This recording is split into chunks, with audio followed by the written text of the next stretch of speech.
Tonight's broadcast is brought to you by Comal Independent School District, HEB, GVTC, Wick Productions, Ferris Orthodontics, Summerhill Dental, Smoky Moe's Barbecue, and Pizza Hut.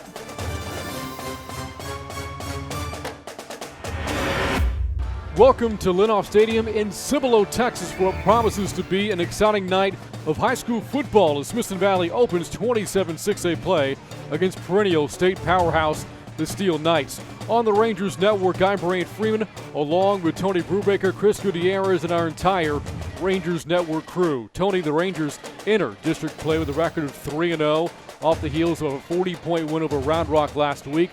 The Knights an uncharacteristic 1-2, but we know this. Those records have little bearing on the game tonight, and they mean nothing towards the district standings moving forward. Well, Brant, this is the district opener, and every football coach in the world knows your conference, your district opener is the most important game of the season because that sets the tone for what gets you into the playoffs. And I think both coaches couldn't be any more excited about the game than this one. Smithson Valley's Larry Hill obviously is excited because he's always excited about district openers. He's been doing it for a long time at Smithson Valley. You know, Coach Sainz for Steele, he's not been in a lot of these, so he's kind of new to this. But I'm telling you what, both of these teams probably couldn't be more excited about a football game unless they were playing in a bigger stadium, because this is going to be smash mouth football at its best. It is a 27-6A opener, and it's coming up at the bottom of the hour. This is Smithson Valley football on the Rangers Network, and we're back in just a moment. It's time for football, and Red McCombs Ford is powering the Rangers to another successful season. So go Rangers, and good luck from Red McCombs Ford, the truck capital of Texas, and SAFord.com, where you'll always shop over 1,000 vehicles, including the largest certified pre-owned inventory in all of Texas. Red McCombs Ford, the Rangers' one-stop place to shop for new, pre-owned, fleet, and quick lane service. Go Rangers. When you're ready for a break, hurry in to Chicken Express. Let us do all the cooking for you. We always offer high-quality, affordable meals that the entire family will enjoy. Our chicken is never frozen and it's hand-battered fresh, so you can really taste the difference. You can expect fast and friendly service at Chicken Express, whether you dine in, drive through, or drive up. Hurry in and hurry back to Chicken Express. And welcome back to Linoff Stadium. We are ready to rock at the 27-6A opener, Smithson Valley against Steele. What a fun game this was a year ago. The Knights pulled out a 24-17 win then, but it's a new year, a new season essentially as well, Tony, starting tonight. Again, the first three games, little bearing on this one this evening. Let's play some 27-6A football. And what a big game in the city as well. Everybody's talking about it as one of two or three big games tonight in the San Antonio area, and I think these teams both represent what's good about San Antonio area football. Both teams proven track records, win continually, and do it the right way. On one sideline, you have a first-year head coach in David Sainz. On the other, in his 25th year at Smithson Valley, Larry Hill. By the way, the Rangers won the toss. They have elected to defer, and so we will see Onyx Smith and the Knights offense first here this evening. That offense, mind you, averaging over 32 points per game. Again, don't let the 1-2 record fool you. This offense has been pretty good, still not as good as it's going to be, and they've played against some really stiff competition so far, namely Lake Travis and last week, San Antonio O'Connor. Here's Mason Reed to kick off from the 40-yard line, and district play is underway. And again, puts that ball into the end zone. He did that with regularity last week in the win over the Dragons. And the Knights start at their own 25-yard line. And you'll see the flags all standing pretty stiff tonight, which means the Rangers will have the wind here in the first quarter. That means they'll also have it in the fourth quarter because Steele will want the ball to open the second half. Or, I'm sorry. Now Smithson Valley will get the ball in the second half. They'll get the win in the fourth quarter. So here is Onyx Smith and the offense. Smith last week against O'Connor, 10 of 18 passing for $157, 1 touchdown and no picks. first offensive play of the game for either team. And the Bowling Green commit will head it off to Brady, the tailback, in a big hole as a flag flies in. And Brady has dropped it around the 35-yard line. And this one, though, might be coming back. And penalties have been an issue for the Knights so far early part of the season. The one thing you noticed on that, two tight ends, they were going to run the ball at the start because they put as much beef out front as they could. And that an illegal chop block against the Knights. Through 3 games this season, 29 penalties for 265 yards. Comes out to an average of about 10 flags for almost 90 yards per game. Tough to win that way. And obviously, anytime someone's engaged with the blocker, if another offensive player chops below the waist, that is a penalty. And now the ball spotted all the way back on a spot foul at the 13-yard line. First down play to Brady, breaking a tackle. Nice charge across the 20. And it's dropped at around the 24-yard line. Almost back to the original line of scrimmage, tackled by Jacob Johnson. It's going to make it second down and 12. Nice little, I don't want to call it a counter play, but they brought motion this way and then ran the other way. Brady himself would commit as well at the FBS level. He'll be at Rice this time next year. And motions out of the backfield here on second down and 12. A screen is caught, and a tackle, though, was made in space. Nice stop by Zuber. The catch made by Daniel Jackson, 7th catch this year, and it sets up third down at about 7 to go. A good-looking play there. I'm not so sure that Brady didn't start upfield a little bit early. Could have been a flag there, but they're trying to do some different things to get some momentum.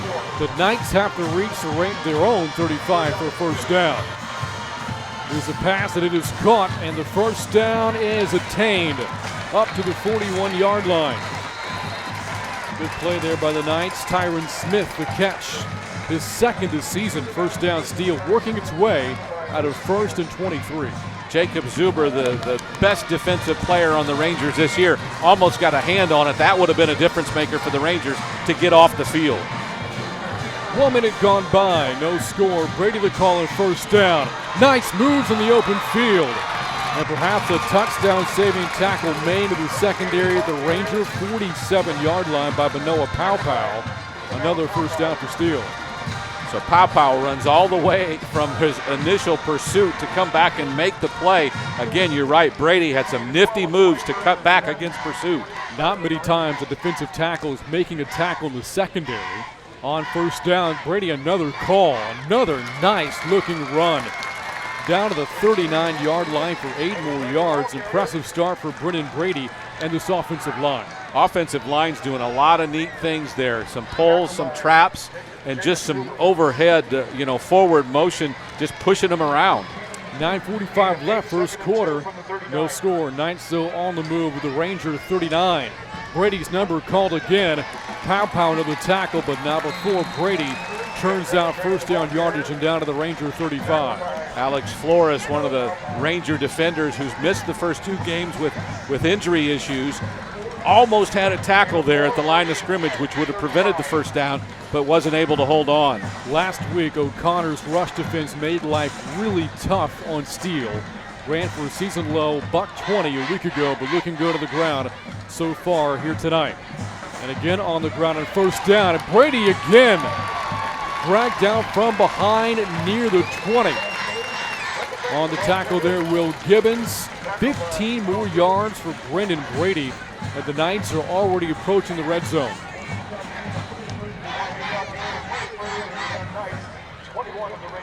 This offensive line is just massive, Brant, just massive, and they're 2 tight ends again. From the Ranger 21, Brady's number called once more, slicing his way down to the 14-yard line. 7 more yards for Brady, and Tony brought it up. This offensive line, let's give you some of the names. Jackson Landsteiner, 6'3", 255. Charlie Zeno at guard, 6'2", 287 in center. Stanley Mark, 6'4", 272. At right guard, Peter Saley, 6'2", 295. And at right tackle, Nick Holliday, 6'5", 317. On second down, long quarterback keeper here for Smith. The Rangers a great job of reading that, coming in to make the play. C.J. Keeler, and now a big third down coming up.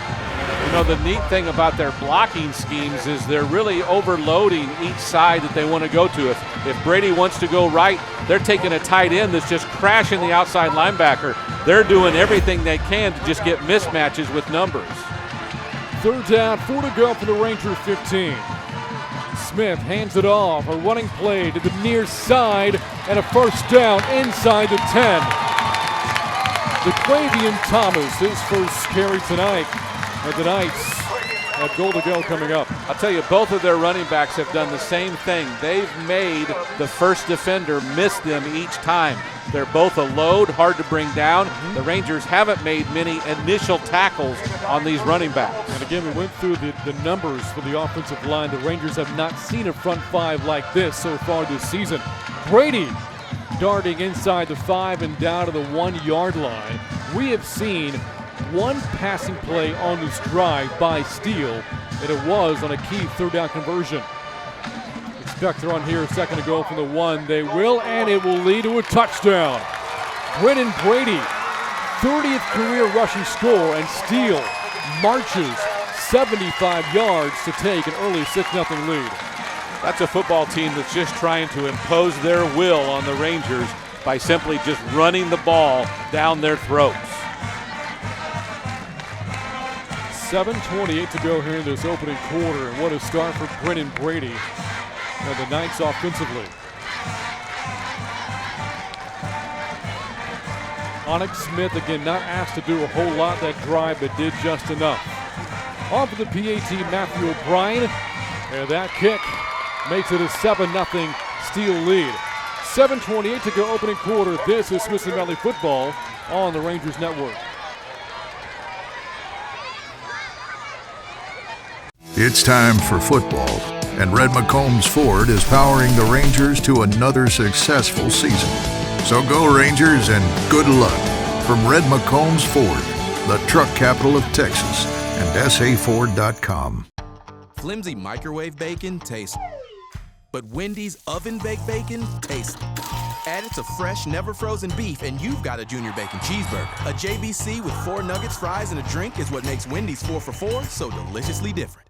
And welcome back to Lidoff Stadium here on the Rangers Network. Steele takes the opening drive at official 87 yards and 10 plays. They do so in 4 minutes and 32 seconds, and it was a 1-yard touchdown run by Brendan Brady on the drive, giving Steele a 7-0 lead. I got a question for you. They started on the 25 with their drive, so is it a 75-yard drive? Does the penalty give them extra yards? Well, I think it does, because it's yardage you have to make up, Tony. Well, I don't argue with that, but it's still questionable. And to get a team not giving Trevon Merrick-Woodard a shot at returning a kickoff, can't blame them for that. Mason Pierce it up, man fields it at around his own 35-yard line. So now we get our first look tonight at the other quarterback and the other offense, Levi Williams for Smithson Valley. This is where, again, offensive line is a difference maker. If the Rangers can keep the Knights out of their backfield, they've got a chance to move the ball. It's just Levi Williams is going to have to be everything that he has been all season. The matchup I want to see, Tony, who does Woodard line up against here this evening? And we see taking him at corner on this first play, Javion Cardwell, the Oklahoma State commit. The Rangers' first play is a run that doesn't go anywhere. The ball, in fact, squirts loose, picked up, and now they're going to say that Aiken was down at the 35-yard line. Rangers dodge a bullet there. So no gain, maybe in fact a loss of about a half yard there or so second down and long coming up. That's one of those things where, again, we're just in the press box and we don't see everything, but he got to the pile. If he could have bounced outside, maybe he had a chance. Nick didn't see a whole lot of room in the middle, and he just tried to push. In this game a year ago, Smithson Valley only ran for 83 yards against the Knights' front seven, an average of about 2 yards per carry. They'll run it here again on second down, and churning out a few yards to the right side is Aiken. Good run that time, Tony, to the 40-yard line to make third down manageable, 3rd down and 5. Both Clifton and Bauer were getting some push up front, and that gave Aiken a chance to at least find a seam and got 5.5 yards out of it. If you are forced to throw the ball on 3rd down against that secondary and that pass rush, you're in trouble. But now 3rd and 5, you got some options here. 3 wide and 3rd down. Here's the blitz. Williams trying to roll out of it. Backside pursuit. will take off and run, and he is drilled. Takes a shot out around the 39-yard line. Vincent now Natal Roman on the tackle there for Steele, and the Rangers' first possession ends at a 3-and-out. Juan Henry was also in the neighborhood. This is a defense that obviously you can't run away from because they're as fast as you. While Steele is lacking in wins this season by their lofty standards, 1-2, they're not lacking in athletes. Here's Anderson out to punt for the Rangers, averaging about 31 yards a punt so far in 2017. A nice punt off his right foot. Returnable from the 17. Two Rangers miss, but then they stand up the returner, and that was Caden Stearns, the future Texas Longhorn, at around the 20-yard line. 5:23 left, first quarter. Knights in front, 7-0. Want to see the Ranger defense respond after a tough first possession for Steele. Obviously, this is where coaches make their money because the adjustments you make right now after that first drive is why you get paid. These defensive players for the Rangers are really going to have to step it up. So here is Onyx Smith and the Knights offense for the second time tonight, leading 7-0. More than halfway through the opening quarter. And Smith will give it to Brady. What's new? Running left, trying to cut it back inside. And muscles up to the 23 for 3 yards.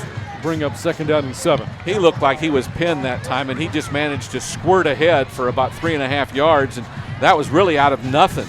He is 5'11", 196 of muscle there in that Steele backfield. On second and 7, after a low snap, it is a call to Brady, breaks loose inside of midfield. One man to beat, Pierce, and he catches up to him.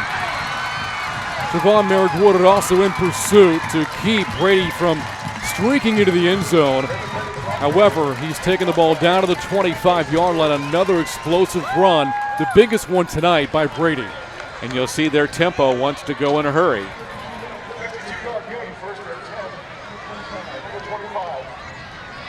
Quick snap to Smith. And the Rangers this time bottled up the running play. That was Thomas in the carry there for Steele. On the tackle for the Rangers, Patrick Elliott. Good defensive pursuit that time, a loss back to the 27 to bring up second down and 12. Elliott's one of those backups that had to come in just because of the amount of efforts the defensive players have had to play. That was a huge play to slip underneath the blocker and get into the backfield. Second and long here for Smith in the offense. It is a play-action pass over the top. Has the receiver, but it's intercepted. Taking it back to the 15 and down to the 17-yard line. Jacob Johnson. What a play there by the Ranger defense. Smithson Valley's defense was alert that time as the Knights tried to do something quick with a little throw over to the top to the tight end. But Johnson was there waiting for it and beat him to the ball because the ball was thrown so high to let the tight end run to it. I know it's early, Tony, to say you need to make a play with 4:05 to go in the opening quarter, only down by one possession. But the way that Steele was moving the football really felt like the Rangers needed to make a play. There is no doubt the long run by Brady meant someone had to make a play, and you're absolutely correct. They had to do something to stop that drive. So you, on that note, Tony, that running play by Brady, let's give a lot of credit, too, to Mason Pierce and Trevon Merrick-Woodard for catching up and getting to him. Pierce used his speed to catch to a running back that was running on a little less energy at that point. Woodard came and tried to scoop punch the ball and just didn't get it. The Rangers' fourth interception on defense this year for Smith, the third he's thrown. First down play for the Rangers, a nice one. Out across the 25, forward progress by Levi Williams on the keeper, and down to the 28, close to the marker, and he's got it for the Rangers' first down tonight. And just thank Ronald Copney for that one because he's the one that got behind the pile and pushed Levi Williams forward as you're now able to do, and that got the first down. Levi Williams saw something there. Instead of handing it off, a little fake quarterback draw, and he got 10 yards. And all this talk of Steele's offensive line, Copley pretty big himself, 6'5" and 280. Williams on first down will throw and throws a dart complete to Rios. Across the 40 and down to the 43, gains 14 yards to move the sticks again. I'm not so sure, but that looked like a little bit of zone on the back end of the secondary as Rios just ran across the face of a couple of defenders. Approaching 3.5 minutes to go, first quarter. Knights in front 7-0, but the Rangers moving here at their own 44-yard line. Williams making his 4th career start. He's undefeated so far in his young varsity career. He'll throw in first down again. A swing pass caught by Aiken and escorted out of bounds just shy of midfield at around the 49-yard line. There's Cardwell on the tackle for the Knights. Rangers stay ahead of the chains, a gain of about 4 yards, 2nd and 6. I like the play calling on this drive. A little bit of everything, something different, going wide with a running back, running up the middle with a quarterback. A nice looking pass play where again you found a receiver open in the secondary. Right now look at the left side of the offensive line. The tackle Jesse Clifton right now matched up against Juan Henry, the star defensive end for Steele. Handoff, Pierce gets a block on the outside, inside the 40-yard line. Spun down at the Knights 36. What a block out in space, freeing up Mason Pierce for another Ranger first down. Nick Aiken really put it on the defender that time. He's going to come off the field, and I'm not sure if he's shaken up or not, but he's headed toward the sideline. He put a beautiful block that got Pierce loose. 3 minutes left first quarter, and so far this game is good as advertised. Rangers down 7-0, but approaching the Knights' red zone.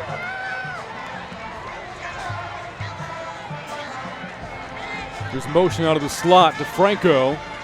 Williams keeps it himself and finding room inside the 30 and dropped it around the 28-yard line. How about Levi Williams' patience there in that running play? He's had the vision we've seen through the first 3 games to know what to do and how to do it.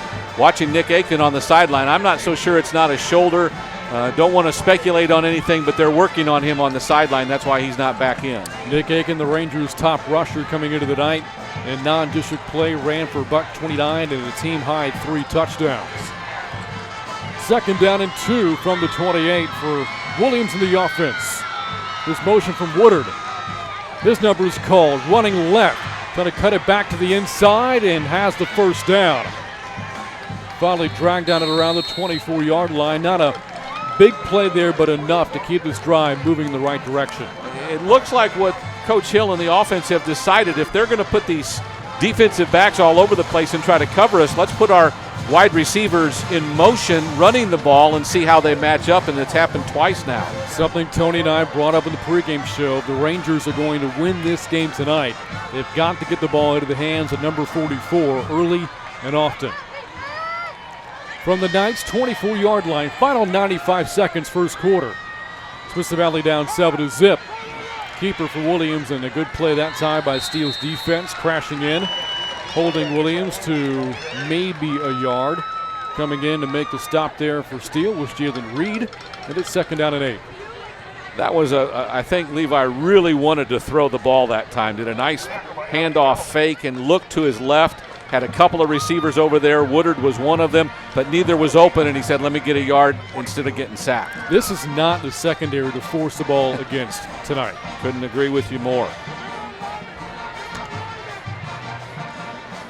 And let's see what Coach Hill and the offense dials up here on 2nd down and 8.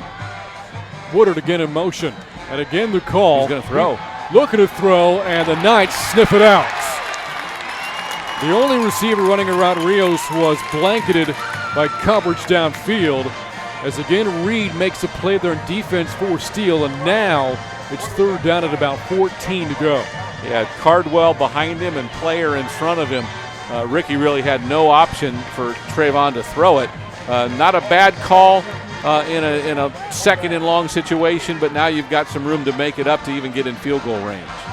The career long for Mason Reed is 40 yards. To get to that distance, Smithson Valley has to reach the 23-yard line right now, the 29 on 3rd down and 15. Williams will throw. Standing tall. Protection breaks down. He'll take off and run. Inside the 20, upended out around the 18-yard line. On the stop there was Noel Rodriguez for Steele. Good run by Williams, but not enough for the first down. And it's going to be 4th down coming up when we come back. 12 minutes in the books here from Linoff Stadium, and a good game so far. It's Steele 7, Smithson Valley nothing. Start of the 2nd quarter coming up. This is Smithson Valley football on the Rangers Network. Whether you're looking to build a new home, buy your first car, or follow your dream of being your own boss, let a neighbor help you. We understand your financial needs because we live and work here. Sage Capital Bank. It's really great to be part of this wonderful community. Smithson Valley is about friends, family, and taking good care of one another. And at Ferris Orthodontics, we believe in the same thing. Our new patients are referred to us by friends. We treat everyone like family, and we will take care of you by giving you a healthy smile. Ferris Orthodontics. Line them up. And welcome back to Litoff Stadium here. Quarter number 2 about to start in the 27-6A opener on the Rangers Network. Brant, Freeman, Tony Brubaker, Chris Gutierrez on this Friday night. And so far, Steele in front, 7-0. The Rangers a scoring chance here, Tony, but faced with 4th down and 5. Have to imagine we're going to see Mason Reed come out and attempt what will be about a 35-yard field goal. That was a 35-yard field goal with the wind, which I think makes it no issue at all. Into this wind, as strong as it is, probably 15 miles an hour plus. Maybe they won't go for it. And here comes the offense. Yeah, you're right. So Mason Reed is staying at the sidelines. The Ranger offense comes back out. 4th down and 5. Williams on the rollout to his right. Throws. He's got a receiver. Cervantes inside the 10. Inside the 5. Down to the 2-yard line. Diego Cervantes keeps the drive alive. Great rollout and throw by Levi Williams. A great schemed play against this kind of a fast, strong defense as you block the charging defensive end with a running back, and then Levi Williams just has a chance to find one of those 5 or 6 guys out to see if he can get one open, and he did find Cervantes. Now goal to go. Ball marked at the 3-yard line. Motion from Franco. Keeper for Williams. Fighting, and he's in for the Ranger touchdown. Again, the maturity of a first-time starter this season.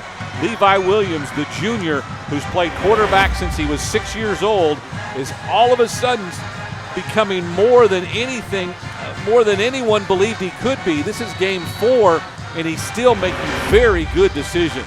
Well, what a drive there for Smithson Valley. Let's not forget, set up by the interception from Jacob Johnson.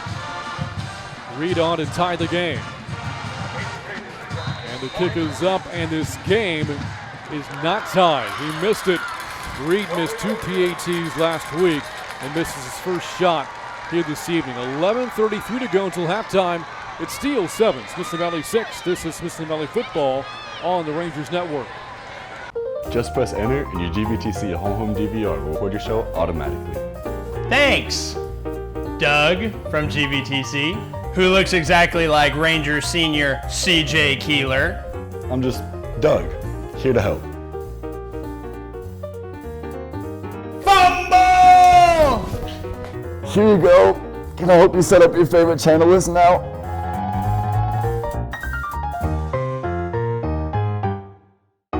It's time for football, and Red McCombs Ford is powering the Rangers to another successful season. So go Rangers, and good luck from Red McCombs Ford, the truck capital of Texas, and SAFord.com, where you'll always shop over 1,000 vehicles, including the largest certified pre-owned inventory in all of Texas. Red McCombs Ford, the Rangers' one-stop place to shop for new, pre-owned, fleet, and quick lane service. Go Rangers. And welcome back to Litoff Stadium. 11:33 to go.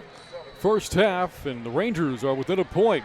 Moments ago, capping off an 11-play, 82-yard drive that saw Levi Williams score from 3 yards out, his 3rd rushing touchdown this year, tying him with Nick Aiken for the team lead. Following the missed PAT, the kickoff from Mason Reed is fielded at around the 5, cutting left 20, 25 at a seam, kicker to beat, and the returner is tripped up by Reed. Terrence Ingram, a big return for Steele and the Knights after giving up the touchdown, and before that, the turnover back in business inside of Ranger territory. Ingram, one of those guys that you don't hear a whole lot about on this offensive unit, but he obviously has some speed and made some nifty moves to get past the first line of defense. And here comes Steele out for its 3rd possession tonight on offense. By the way, the numbers for Levi Williams receiving 5 of 5 passing, 63 yards, and a team-high 26 yards rushing as well. Onyx Smith, the Steele quarterback, on first down. Hands off to Brady, And the Rangers shooting right through. Matt Kolmansberger, where he found that alley to get to Brady. Shot through it, made the play. Back to the 46 for a loss of a yard. Second down and 11. This is where the smaller, quicker Ranger defenders are going to have to get around and get underneath those blockers. Kolmansberger is 25 pounds lighter than the ball carrier was there. Second and 11. A low snap to Smith. The give is to Brady up the middle, and Brady amends for the first down loss on a big second down gain to the 34-yard line, and enough for the Steele first down. Little trap action there opens up a hole for Brady, and defenders just can't get through that line of linemen. The Rangers saw plenty of Brady a year ago, had a 46-yard touchdown run at Ranger Stadium last season. 10:30 to go, second quarter. Smithson Valley trailing 7-6. Brady called again to run the football to his left and dropped at around the 28. That's good for 7 to bring up second down and 3. Again, Steele has won all 3 games in this series. Won the game a year ago, 24-17 at Smithson Valley. One of the most impressive streaks, though, in all of Greater San Antonio area high school football is that Steele has won 41 consecutive district games. On 2nd and 2, Brady again bowls over Ranger defenders and has enough for the first to the 24-yard line on a pickup of 3. The last team to beat Steele in a district game was 8 years ago. 2009 Kerrville Tybee, led by a quarterback by the name of Johnny Manziel. So what you're saying, when realignment happens next year, you don't want to be in their district. Is No, that what you're saying? That's what I'm saying. All-time in district play since 07, 57-3. First down give. Thomas spins out of trouble and then is tripped up by Johnson at around the 23 after a gain of a yard. Brady getting a breather there. Second down and 9. C.J. Kaler had him, kind of spun him, but he kept his balance.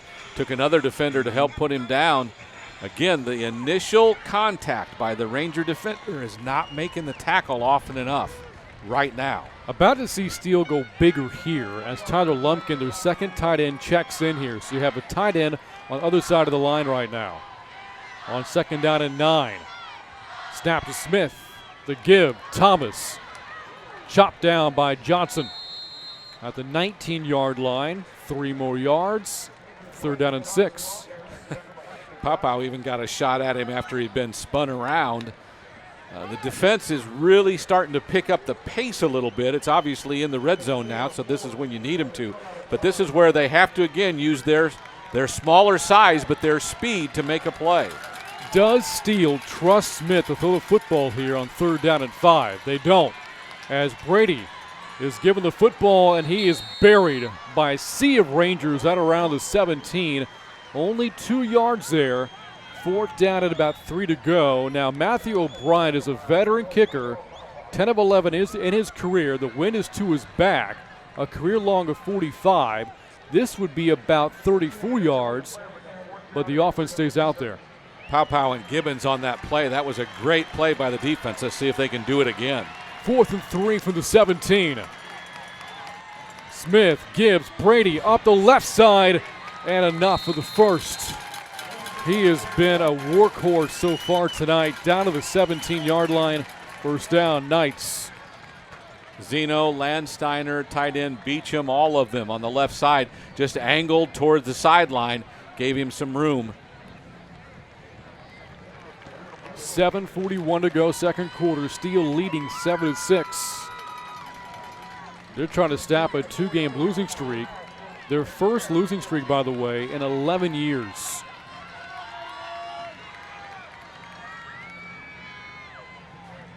On first down for the Ranger, 13. Brady again, a counter move with the backfield, explodes inside the 5, lunging forward for another Knights touchdown. Mr. Brady is a special running back. He has a lot of talent, and with this offensive line giving him as many seams as they seem to be able to give him, he is finding a way to get up the field in a hurry. And now the kicking unit comes out here for Steele to give the Knights a 14-6 lead. And you said it, Tony, until Smithson Valley can prove it can stop the run, well, the Knights are just going to be forcing the ball down their throats over the final 31 minutes of this game. O'Brien, a left-footed kicker, puts the ball through the uprights, and Steele has an 8-point lead. 7:14 left, second quarter. It's Steele 14, Smithson Valley 6 on the Rangers Network. We're back in a moment.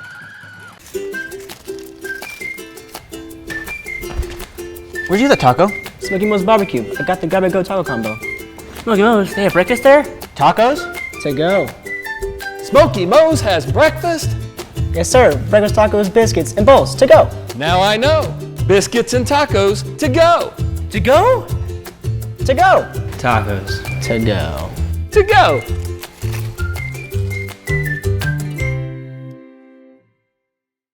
When you're ready for a break, hurry in to Chicken Express. Let us do all the cooking for you. We always offer high-quality, affordable meals that the entire family will enjoy. Our chicken is never frozen and it's hand-battered fresh so you can really taste the difference. You can expect fast and friendly service at Chicken Express, whether you dine in, drive through, or drive up. Hurry in and hurry back to Chicken Express.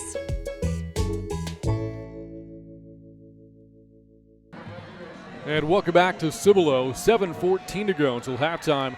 Knights in front 14-6. Another scoring drive for Steele. 9 plays, 55 yards, ending with a touchdown run by Brendan Brady. His second tonight. O'Brien's kickoff is deep, but too deep for Trevon Merrick-Woodard to make a play. And the Rangers started their own 25-yard line. So Brendan Brady coming into the game, a 4-year varsity football player, now 8 career 100-yard games after so far through his really impressive first half. 2 rushing touchdowns, and again though, Tony, he'll get the accolades by game's end no matter who wins or loses, but it's that offensive line that's winning this football game right now. Without a doubt, they are the biggest group of people on the field, and they're imposing their will. The last time the Rangers had the football, they drove for a touchdown, scored by the quarterback Levi Williams. First down give to Franco, flips it to Woodard on a trick play, looking for an alley at the 25. He's still running, cutting it outside and down to the 31-yard line. A lot of action there. A Steele defender came in unblocked. Juan Henry, who lit up Franco, who just got the pitch off in time to Woodard. Trevon ran a long way for a 5-yard gain. And now it comes off the field as well. Not somebody the Rangers can afford to have off the field much this evening. 2nd and 4 from the 31.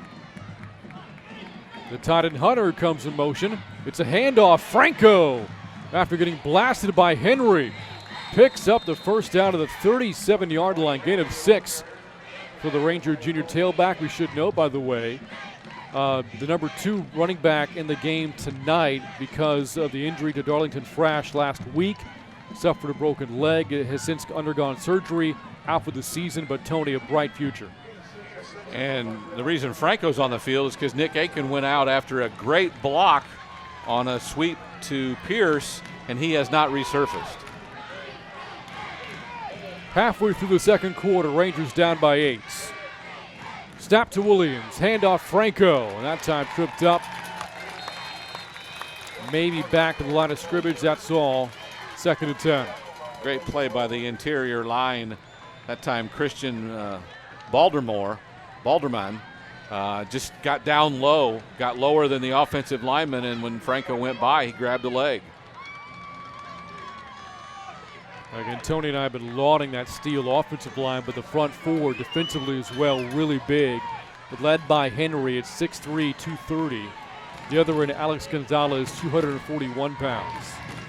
2nd and 9. Williams on the keeper up the middle and fights his way down to the 44 before he's tripped up. On the stop there, Alex Allenby, the middle linebacker. The Rangers now faced with 3rd down and 4 to go. Another good thing that Levi Williams does regularly is he makes really good fakes. Really looked like he wanted to throw it out to the short side over on this side and kept it and got a good gain. No Woodard on the field here for 3rd down and 4. Knights showing a blitz. The receivers are Pierce, Hilston, Franco, and Anderson. Steele rushes 3. Williams pump fakes, stumbles. Running inside of midfield for the first down. What appeared to be a broken play there for Williams because he tripped up with the backfield, turns it into a positive, and this drive will continue. Brant, that looked like a video game where you get your guy to do a reverse spin out of nothing that human beings aren't supposed to be able to do. Left trigger. Williams did it and ended up running up the field for a great gain and a first down gain. And the defenders are all looking like, how did we let him go? So you're down your top 2 running backs in Frash and Aiken. You're down for the time being Trevon Merrick Woodard. A lot being put on Williams' shoulders, and right now he is coming through. Movement before this first down snap with the Knights 47. And it's against Smithson Valley. Just over 4 minutes remaining in the first half. Steele in front, 14-6. If there were the coachable moments that came out of the game last week against Round Rock, a 50-10 win, is that there were too many penalties committed by Smithson Valley. That one just a legal procedure. Someone didn't stay in his stance, and really irrelevant who it is because it's a 5-yard penalty against the team. But those are the kind of penalties that put you in 1st and 15s, and those aren't very easy to do against someone like the Knights. And now the ball back behind midfield. It's a flip to Franco, trying to get by Henry and can't. Pushed down at around the 46. In fact, he'll lose 2 more yards. And so now you've gone from 1st and 10 to 2nd down and 17. Player's number who we haven't called very much tonight, and I think is one of the keys to making the passing game work, is a Dorsal Hunter. Yeah. That time called on to block, but he's been in pass routes a couple of times tonight and hasn't been able to get open, but I think it's critical at some point we let him or he comes and makes a play. Game clock ticking, down to 3 minutes to go in the first half. Rangers down 14-6. Here's a rush by Steele. Williams, a lot of movement in the backfield, takes off again and stumbles down to the 49-yard line. There, coverage pressure against Levi Williams because, again, those corners, the safeties are bottling up the Ranger receivers downfield. Well, Henry came off the left edge and forced him up in the pocket. Then he looked and didn't see anything. Instead of going forward from that point, he spun again, and I think that's where he got into trouble. I think if he comes, when he looks the first time and comes forward, he has a chance to get even more yards. Well, a good sign here. Woodard back into the game, lined up against Xavier Player on 3rd down and 13. Williams back to throw, steps up, scrambles. Henry in pursuit. And finally drags down Williams along with a teammate at around the Steele 46-yard line. Levi Williams knows this now if he didn't know it a couple of plays ago. He can't outrun the defensive lineman. No. He is fast. He's outrun everybody we've seen this season. He couldn't outrun Juan Henry there, and he's not going to be able to the rest of the night. He's got to learn. He's got to be able to throw the ball. Yes. I thought Woodard got open on the near sideline. And there was a penalty against Steele, by the way, unsportsmanlike, 15 yards. Tony, everything you said, yes, but what we missed there, Steele, unable to get out of its own way there, committing that penalty. And it had to be on the tackle over there. It had to be something somebody said. And now a fresh set of downs. A pass is batted down. Well, charging in was Jalen Reed from his outside linebacker spot. Was a blitzing linebacker there for the Knights, and now makes a 2nd and 10. And that the first incompletion this evening for Levi Williams. So again, a time now where he has to find a way to find someone open and do the right thing here. Woodard, I think, was just getting a blow, a 2 or 3 minute blow because he'd been in on every play so far. He's right now lined up with the short side of the field, wide left on 2nd and 10 for the Knights, 31. Williams on the keeper, cutting it to his left, inside the 25. Henry pushes him down at around the 22-yard line. Gain of 9 yards there for Williams, and now bringing up 3rd down and a yard. They have to get to the 21. They're at the 22, so 3rd down and short. Again, a great decision by Levi that time, who, when he decided to run, went upfield. 3rd down, yard to go from the Knights 21, and they are stacking the box. And now a timeout call by Coach Signs and the Steele defense. With 1:33 to go until halftime, Steele on top 14-6. More on David Signs. He joined the Steele coaching staff under Mike Jinks all the way back in 2007. And then when Jinks left to be an assistant at Texas Tech and now the head coach at Bowling Green, it was Scott Linoff who took over as head coach, and Signs was his defensive coordinator over the past 4 years, and now at the ripe age of 37, the head coach of this impressive Steele football program. Impressive is right, and this is a big 3rd down. I'm wondering why the timeout in the situation like this, to give Larry Hill another moment to come up with a big 3rd down play. But I think what he was probably trying to figure out at some point this season, something happened where this was a great time for a timeout. Yep. And you know, at 1 and 2, there's always a great time for a timeout in a big play situation. So here comes Williams to the offense, needing a yard to keep this drive moving. At the Knights 22.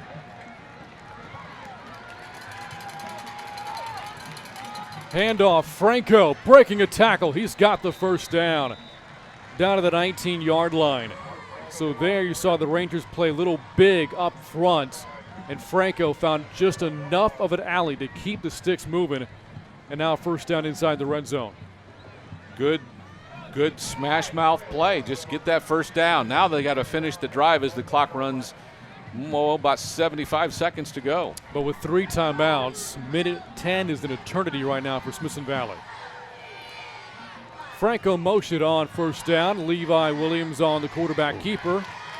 He spun around and dropped at around the 18. Reed in on another tackle there for Steele. And now under a minute to go, and it's 2nd down and 9. One of the differences in the game right now between the two teams, their initial contact on a tackler has brought the Rangers down. The Rangers' initial contact on the Knights hasn't brought them down. Cervantes comes out. Anderson back into the game, lines up at wide out here on 2nd down and 9. Williams will throw it towards the end zone, nearly intercepted right into traffic. There you see Trevon Merrick-Woodard and Ricky Rios occupied the same space. Not much room for Williams to squeeze the ball into, and it brings up 3rd and 9. And we've seen that play before this season where we thought 2 guys were close to the same spot and kind of wondered why they were in the same territory. That time there was too many defenders covering. Actually, 1 defender could have covered them both, but there were 2 defenders there. 28 seconds left, 2nd quarter. Rangers down 8 and faced with 3rd and 9 of the Steele 19. Williams on the rollout to his right, throws downfield, caught, touchdown, Smithson Valley. No, inside the 1 is a call to Mason Pierce. What a catch in traffic. With 22 seconds left, setting up goal to go inside the 1. I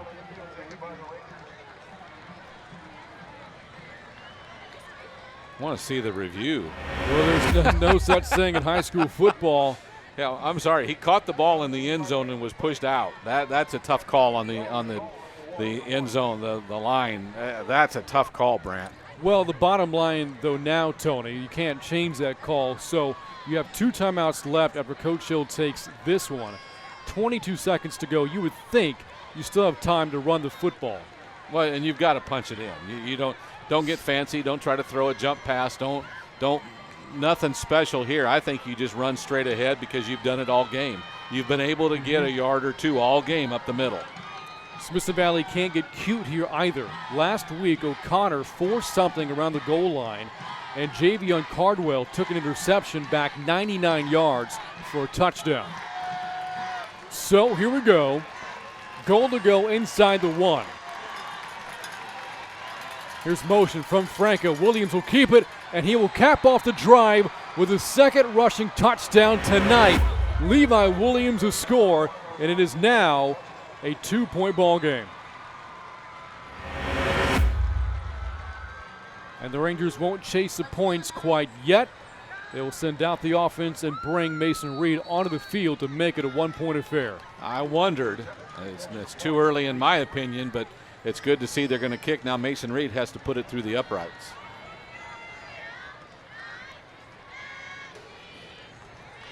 Here's the snap, the set down, and the kick is up inside the left upright.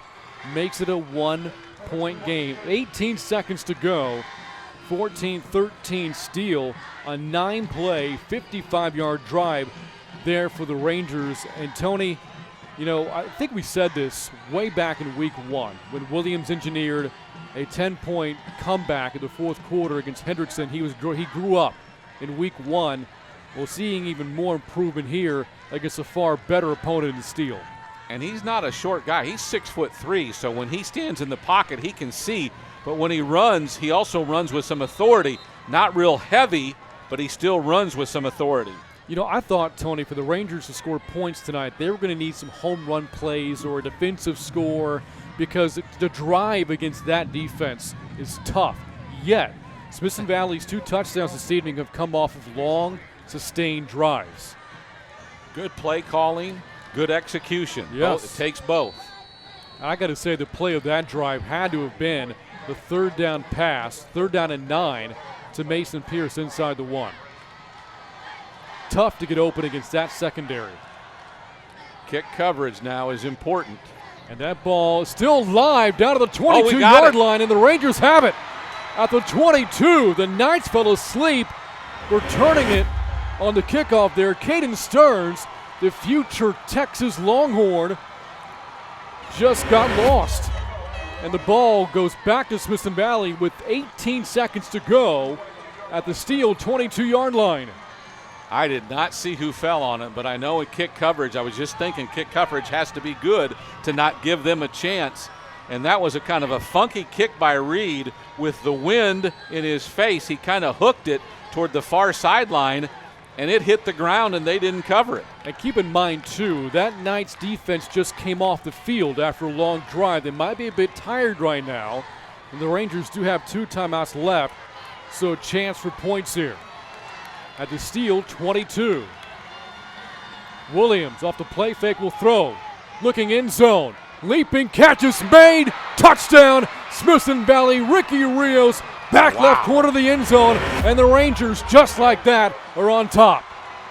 Ricky Rios climbed the ladder and went up and just took that away from what you have to believe is one of the best secondaries we'll see all year. What a turn of events. With 30 seconds to go in this half, Steele had Smithson Valley in a 3rd and 9 from the 22-yard line, leading 14-6. 17 seconds later, they trail. Read off of the PAT, the kick is up, and that kick is good. What a late second quarter rally by the Rangers, on top now 20-14. You know, it's hard to describe how something like that happens. The drive, obviously, and you made the point. Smithson Valley has driven the ball down the field twice now against this vaunted defense. And you've got to believe a little bit, so the Knights are on their heels a little bit. Yeah. There's 18 seconds to go when you kick off or something like that. And you kick the ball probably not exactly like Mason Reed wanted to, but you kick the ball in such a way that all they got to do is come up and catch it, and they didn't do it. That's on the Knights, and that's, again, culture versus talent. Sometimes culture has an edge. Let's point this out too, Tony. The Rangers won the toss, elected to defer. They will get the football to open the second half. Indeed they will. Still, this half, by the way, is not over. 13 seconds to go. You've got to cover the kickoff here if you're the Rangers. Kickoff coverage is important. Reed again with a short kick, and this time the returner Stearns will field it. Looking for the corner at the 15. Rangers converge and bring him down at the 20-yard line with 5 seconds to go until halftime. What a turnaround over the final moments of the second quarter. And I know we don't speculate. Ethan Sill is I think who got the fumble the Okay. kickoff coverage. Just looking at the lanes of how they ran down that time, that would have been his cover. And he's a young man that, as a junior, has kind of come out of nowhere and has made some big plays this year, including a pick 6. Against Anderson back in week 2. Out to kneel the ball is Onyx Smith. He'll do just that, and we have hit halftime with a 27-6 opener. What a close to the second quarter by Smithson Valley. Once down by 8, 2 late second quarter touchdowns, one of them courtesy of a Steele turnover, and the Rangers are on top 20-14. Halftime coverage coming up. This is Smithson Valley football on the Rangers Network. Here we go. Tie ball game with just 2 seconds left on the clock, and the Rangers are looking to score. Here's a snap. Bayless, who was wide open down the near sideline.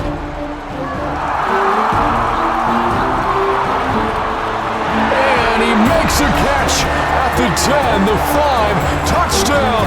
My goodness, what a play, and the Rangers win.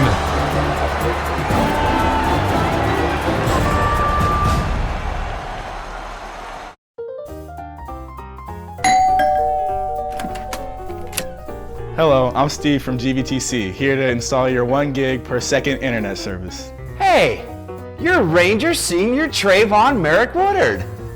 No sir, I'm Steve with GVTC. Come on. Cornerback, kick punt return, wide receiver. I'll be over here. I'll let you know if I need anything.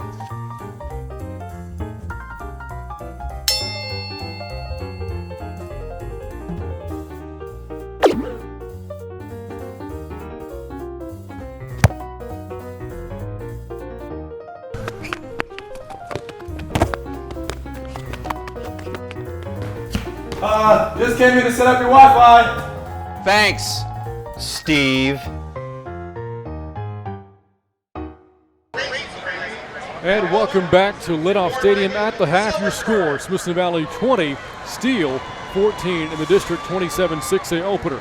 At this time of our halftime coverage, we now turn things over to our field microphone and the playing of the Smithson Valley Marching Band.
Here we go. Tie ball game with just 2 seconds left on the clock, and the Rangers are looking to score. Here's a snap. Bayless, who was wide open down the near sideline.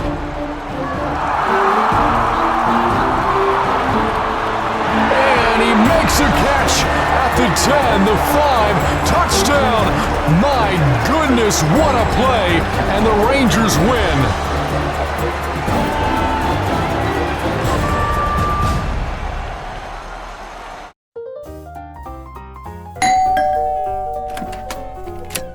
Hello, I'm Steve from GVTC, here to install your 1 gig per second internet service. Hey, you're Ranger Senior Trayvon Merrick Woodard. No, sir, I'm Steve with GVTC. Come on. Cornerback, kick punt return, wide receiver. I'll be over here. I'll let you know if I need anything.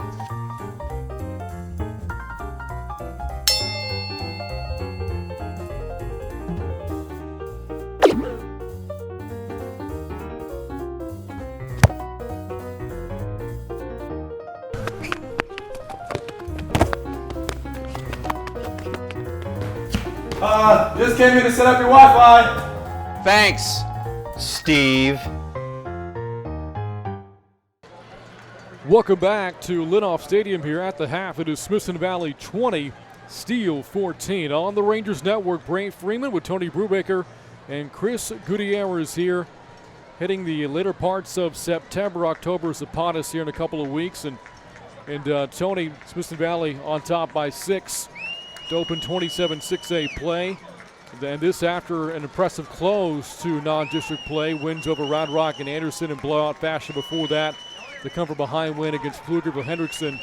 Looking at this game tonight specifically, Rangers were down 14-6 with less than half a minute to go in the first half. How is it that in the span of 30 seconds, Tony, they now have a 6-point lead? Well, we talked about this earlier. 2 big mistakes made by Steele there at the end of the half. The personal foul penalty that gave Smithson Valley a first down after really being in dangerous position of having to punt from midfield.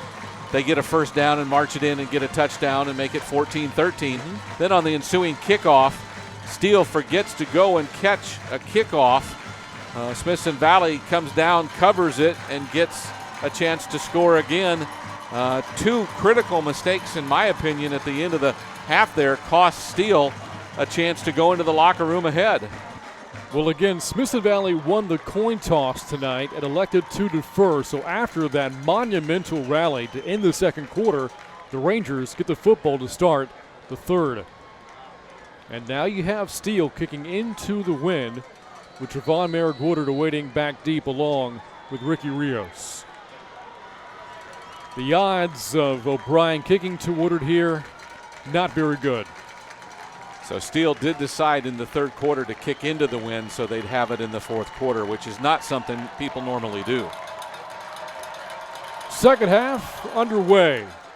And Woodard will have a chance here at the 15-yard line. To the 25. Bounces off 1 tackle. A lot of traffic, though, and they're going to say that Woodard's forward progress stopped. Somebody blew it down, and he was not down. A really early whistle there on that play. Woodard, boy, he was stood up for maybe a 1-1000. Wow. And he was the thing about it is he was pulling away from the defender, and he'd cleared some space when the whistle. Wow. So on the topic of Levi Williams, here he comes out to lead this Ranger offense to start the third quarter, leading 20-14. The Rangers have scored in 3 consecutive possessions. It's a pass on first down and a catch across the 30. A dorsal Hunter, the tight end. Angling for first down yardage just shy of the 36 on a gain of 9. 2nd and 1. I'm not sure that Larry Hill could hear us, but you remember a little while ago, I think Hunter is still a key part of this offense when they try to move the ball through the air, and I think he's got to make some catches if this offense wants to keep moving. We saw Hunter make a touchdown catch last week in the win over the Dragons. Something else I'm noticing too, Tony, Smithson Valley really slowing things down on offense to keep the ball out of the hands of Steele's offense, namely Brady, the tailback. Here's Williams on a big run across the 45. He's still running inside of midfield, down to the 46-yard line. Levi Williams, a lot of 1-2 tonight and another Ranger first down. I just realized what Levi Williams is. He's the kind of player you want to play with. Yes. Not against, but with, because he's a gamer. He wants the ball. He wants to make a big play. When he runs the ball, first of all, his first 7 yards were in a blink. He got there quick, and then he muscled his way for 5 or 10 more. Gain of 18 yards there for Williams. Now first down for the Steele, 47. He'll throw it on first down. Now being pressured. Williams has to eat the sack. Really great pass rush that time by the Knights. On the play, Kobe Johnson. And a big loss all the way back to the Smithson Valley 42. You could see what he was going through there. He wanted to roll this way and throw a pass. Guys were covered, and as he thought about it, because I really think he wanted to throw the ball away, I think he was just afraid, why give it up? Let's take a sack and play for another down. Loss of 12, it's now 2nd and 22. Snap to Williams, pump fake, now throws. He's got a receiver, Rios, streaking inside the 30. Has some blocks and cutting into the right side. Inside the 15, down to the 8-yard line. A dart thrown by Williams, and what a run after the catch by the senior Ricky Rios, a safety a year ago. You wouldn't know it watching him tonight. I've said this before. He squeezes the ball in places most quarterbacks wouldn't throw it. I think if we ever see that replay in slow motion, we'll realize what a tough throw that was and how tight that space was as Ricky Rios went in between two defenders. Rios only makes catches at the biggest moments, doesn't he? No doubt about it. The game winner against Hendrickson, the touchdown catch to close the first half tonight, and that on 2nd and 22, setting up goal to go from the 9. Pierce on a receiver, end around, running inside the 5, and goes in untouched for the Ranger touchdown. Unbelievable. Mason Pierce all of a sudden has decided, I like carrying the ball. He's been a big pass catcher this year. Now on these wide receiver sweeps, he's just the guy that wants to turn the corner. And now the Rangers will go for 2 here. The keeper of the offense on the field, trying to make it a 14-point lead. You knew at some point they would, probably a little earlier than I think we would have thought.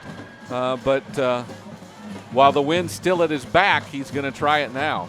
And this is a result of a missed PAT early in the game by Mason Reed.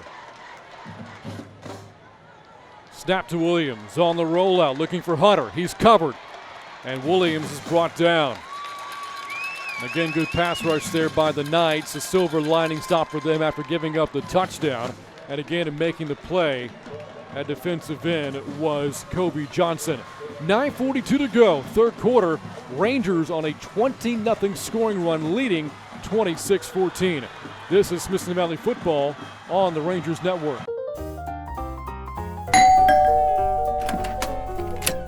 Hello, I'm Steve from GVTC, here to install your 1 gig per second internet service. Hey, you're Ranger Senior Trayvon Merrick Woodard. No, sir, I'm Steve with GVTC.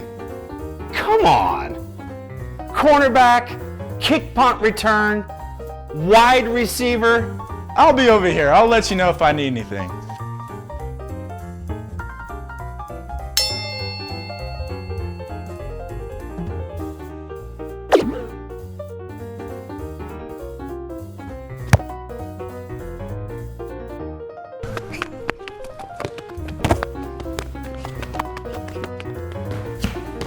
Just came here to set up your Wi-Fi. Thanks, Steve.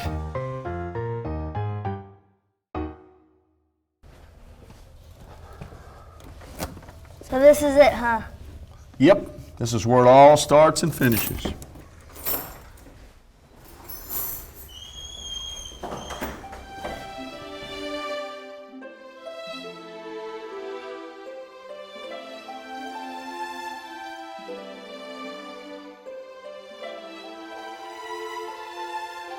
Joe Pavelek, Jeff Shin, Alan Hill, Pat Bailey, Matt Hilson, Clint Haney, Cody Fuller, Eric Anders, Garrett Smith, Andrew Sendejo, Josh Adkins could have dressed in the soccer.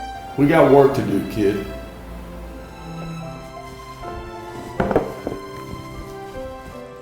We're gonna go inside, we're gonna go outside, we're gonna get him on the run, we're gonna keep him on the run, then we're gonna go, go, go, go. We won't stop until we're across that goal line. This is a team they say is good. Well, I think we're better than them. So what do you say, man? Let me give it a try. Making videos is not easy. It's confusing and it's hard work. Well, I'm here to tell you, when your back's against the wall, call Wick Productions. It's who we use for game night scoreboard production and the Rangers Network. Amazing, Coach. Another perfectly executed shameless plug.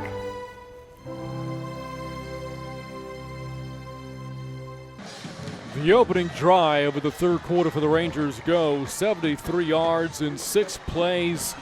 And it was a touchdown run, 9 yards out by Mason Pierce to give the Rangers a 26-14 lead, as a 2-point attempt afterwards was no good. Kickoff from Mason Reed goes out of the back of the end zone, and the Rangers once down 14-6, now leading by a dozen. And now here, Tony, there's a lot of time to go in the game, so Steele is not in a position where it has to abandon the run, but they are playing now from behind. Usually this is when your playbook opens up a bit. Well, and I think you just said at the start, there's still 9 minutes to go in this quarter and 12 minutes in the fourth quarter, so 21 plus minutes to go. They've been running the ball at will all game long. Why would you stop? Onyx Smith on the offense at their own 25. On first down, he'll keep it himself. Looking for the corner, he's got it. And Pierce the tackle, he's been busy tonight. Gibbons also there at the 40-yard line, gain of 15 and a first down. Pierce had help and he knew there was pursuit coming. He tried to go for the ball and couldn't get it away. Haven't seen much of Smith running the football here tonight. Coming into the game, only 67 yards on the ground. And Steele's 1-2 start. This time Brady the call, and the Rangers maybe the best job they have done tonight pursuing to the ball and stopping him after only a gain of a yard to the 42-yard line. Second and 9. You mentioned this, you hadn't seen Smith run it. Maybe that's opening the playbook for them to give Smithson Valley something else to think about. Right. That time they stopped Brady right at the line of scrimmage. Again, Brady ran for both of Steele's touchdowns back in the first half and for over 100 yards. On second and 9, flag is in. Brady on the run, sheds a tackle and dropped it around the 48. But we'll check the marker. It's going to be against Smithson Valley, though, for offsides. I'm telling you what, you can't. Well, Smith is limping back towards the Steele sideline here, is coming off. And that's going to send in the backup quarterback here for the Knights. It's Wyatt Beagle, a freshman quarterback, not listed on Steele's depth chart. No. The backup listed is Isaiah Moore, who coming into fall camp was expected to be the starter. Did not win the job from Smith and not out there right now. It is a true freshman, has to be. It's high school brand. Yeah. The freshman, Wyatt Beagle. And I'll tell you, the funny thing, when they were warming up before the game, he was taking the second amount of snaps. Boy, now your playbook shrinks a lot here. Yes. On second down, should be third down and short. Actually, Steele accepted the penalty, so it is second down. It's all moot anyway. Right. A first down run up the middle by Brady to the Ranger 46-yard line. I can't imagine, even with the quarterback change, they'll do anything but run the ball. This has been their bread and butter tonight. And again, so much time left in this game. They've got the advantage if Smithson Valley can't find a way to slow it down. But if you're the Rangers here, now you can key on the run, stack the box, and dare them to throw. It's a fumble on the ground, and the Rangers have the football. Coleman'sberger recovers the fumble. Bad exchange between Beagle and Brady. There is the inexperienced quarterback trying to hand the football off to a veteran tailback. Lack of communication, and it ends up a big Ranger play. And I think Beagle that time just didn't get the ball into Brady's belly, and the mis-exchange cost him another turnover by the Knights. And the Rangers, we spoke about the need of short fields. Smithson Valley's actually benefited from long fields this evening. They did have one short touchdown drive to end the first half and take over now the 49. 8:22 to go, third quarter. Ranger ball leading by a dozen. Williams on the keeper, up the middle. Barrels up to the 47 for 2 to bring up second down and 8. It's real interesting. Both outside linebackers that time were being blocked, and the minute they saw Williams pull it down, they crashed in a hurry and took away what could have been a 6 or 7 yard run and made it a 3-yard run. Have to note, by the way, the Rangers have built this lead without that marquee moment by Trevon Merrick-Water. They've done it with Levi Williams, Ricky Rios, Mason Pierce, and a big cast of characters. No doubt about it. 2nd and 8 for the offense. Woodard in motion. It is a give to Franco. A nice burst inside the 40-yard line. And he'll be marked just shy of the first down marker. And 3rd down and less than a yard coming up now. Again, the motion of Woodard going in front, and then the quick handoff. And Franco did a great job of bursting through the hole and finding the spot to get some yardage. This time last week, Franco was listed as a fullback, an H-back in this offense. But no Frash, no Aiken. And Franco now the lead tailback, and he's playing like it right now. 3rd and less than a yard. Williams calls his own number. Good call. Inside the 30-yard line and dropped at the 28. Gain of 12 for the junior quarterback. And the Rangers, with a 12-point lead, have a first down inside the 30. He just ran out of the arms of one of the defenders. He just ran with some authority, and that's what you want your junior quarterback to do. Again, we're talking about a Steele program here, which over the past 10 years, a record of 126-19, winning percentage of .869. They have not lost back-to-back games until last week. Didn't do that in 11 years. State finalists a year ago. Winners of 41 consecutive district games, and the Rangers are taking the fight to them. Woodard on first down, 25-20, inside the 15, out of bounds. They'll mark him at the 15-yard line, 13 more yards. If he has 3 more yards out of bounds, Ricky Rios put a marvelous block on the wide receiver there. If he had one more step to get around the defense, he might have taken that into the end zone. But a great play call in the midst of everything that's been happening up the middle. That time you came to the corner. Woodard checks out along with Cervantes, who had a key play earlier in the game on 4th down. Back in the backfield is Franco. First down for the Steele, 15-yard line.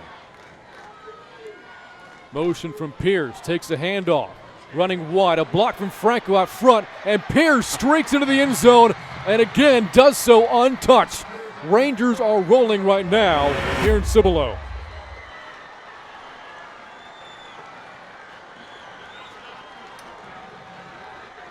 (32-14) Rangers.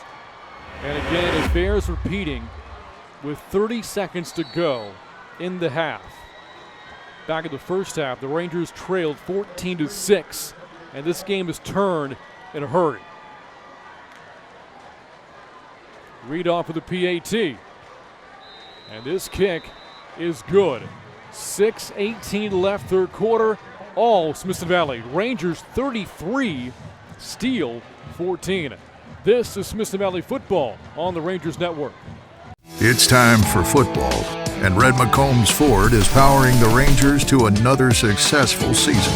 So go Rangers and good luck from Red McCombs Ford, the truck capital of Texas, and SAFord.com. Flimsy microwave bacon tastes, but Wendy's oven-baked bacon tastes. Add it to fresh, never frozen beef, and you've got a junior bacon cheeseburger. A JBC with 4 nuggets, fries, and a drink is what makes Wendy's 4 for $4 so deliciously different. And welcome back to Linoff Stadium. All Rangers right now, 6:18 to go, 3rd quarter, in front 33-14 against a team coming into the season ranked as the 20th best team in the country in 2017. Here's Reed's kickoff. It's deep, fielded 9 yards deep, but a knee taken by the Knights. They won their opener over Madison 36-3. A tight loss to Lake Travis in week 2. They lost a 9-point lead against O'Connor in a 42-30 defeat last week. And right now, if they don't get things turned around, they are staring at their first 3-game losing streak since their first varsity season back in 2006. Wow is the only word I can come up with as the freshman comes back at quarterback. Yep, it's still Wyatt Beagle out there at quarterback. Onyx Smith left the game with an undisclosed injury on the last Steele possession. And there was a turnover committed by Beagle on a handoff to Brady from the zone 25. It's a handoff here to running play to the near side. A flag flies in. 2 do, in fact, likely holding here against the Knights after the carry by Tylee Tyson. The Ranger defense, and you can imagine this after what's happened offensively for this program, all of a sudden has a new sense of energy. They are running to the ball, all 11 of them on every play, and what they don't have in size and what they don't have in strength, they're trying to make up with energy and speed. You know, Tony, we asked about Isaiah Moore, listed as the team's backup quarterback. He's in uniform. He's a receiver. Helmet is on the sidelines right now. Well, you know what? I do remember. I think looking at their stats that I saw last night that maybe he's caught a pass or two. And so the hold marks the football all the way back to the 15-yard line, making it 1st and 20. Energy and effort make up for a lot of things. Snap to Beagle.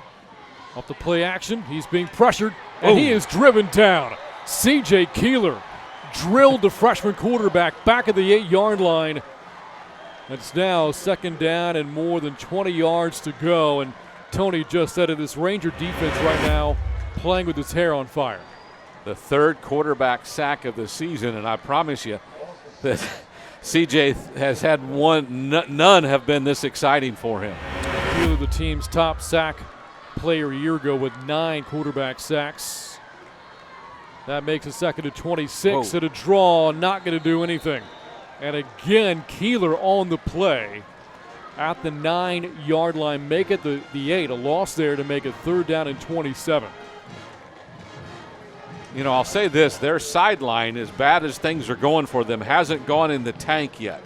There's still a lot of players up and still a lot of players on the half of the field where the ball is, looking on anxiously, trying to see what they can do.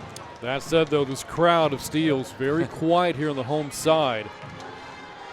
Uncharted waters for them. A screen to the far side is nearly batted into the hands of Zuber, the Ranger linebacker, and Steele quietly goes 3 and out.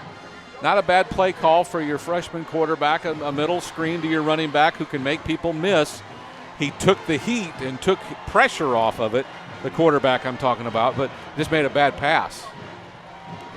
And now this is the first punt of the game by Matthew O'Brien. Into the wind.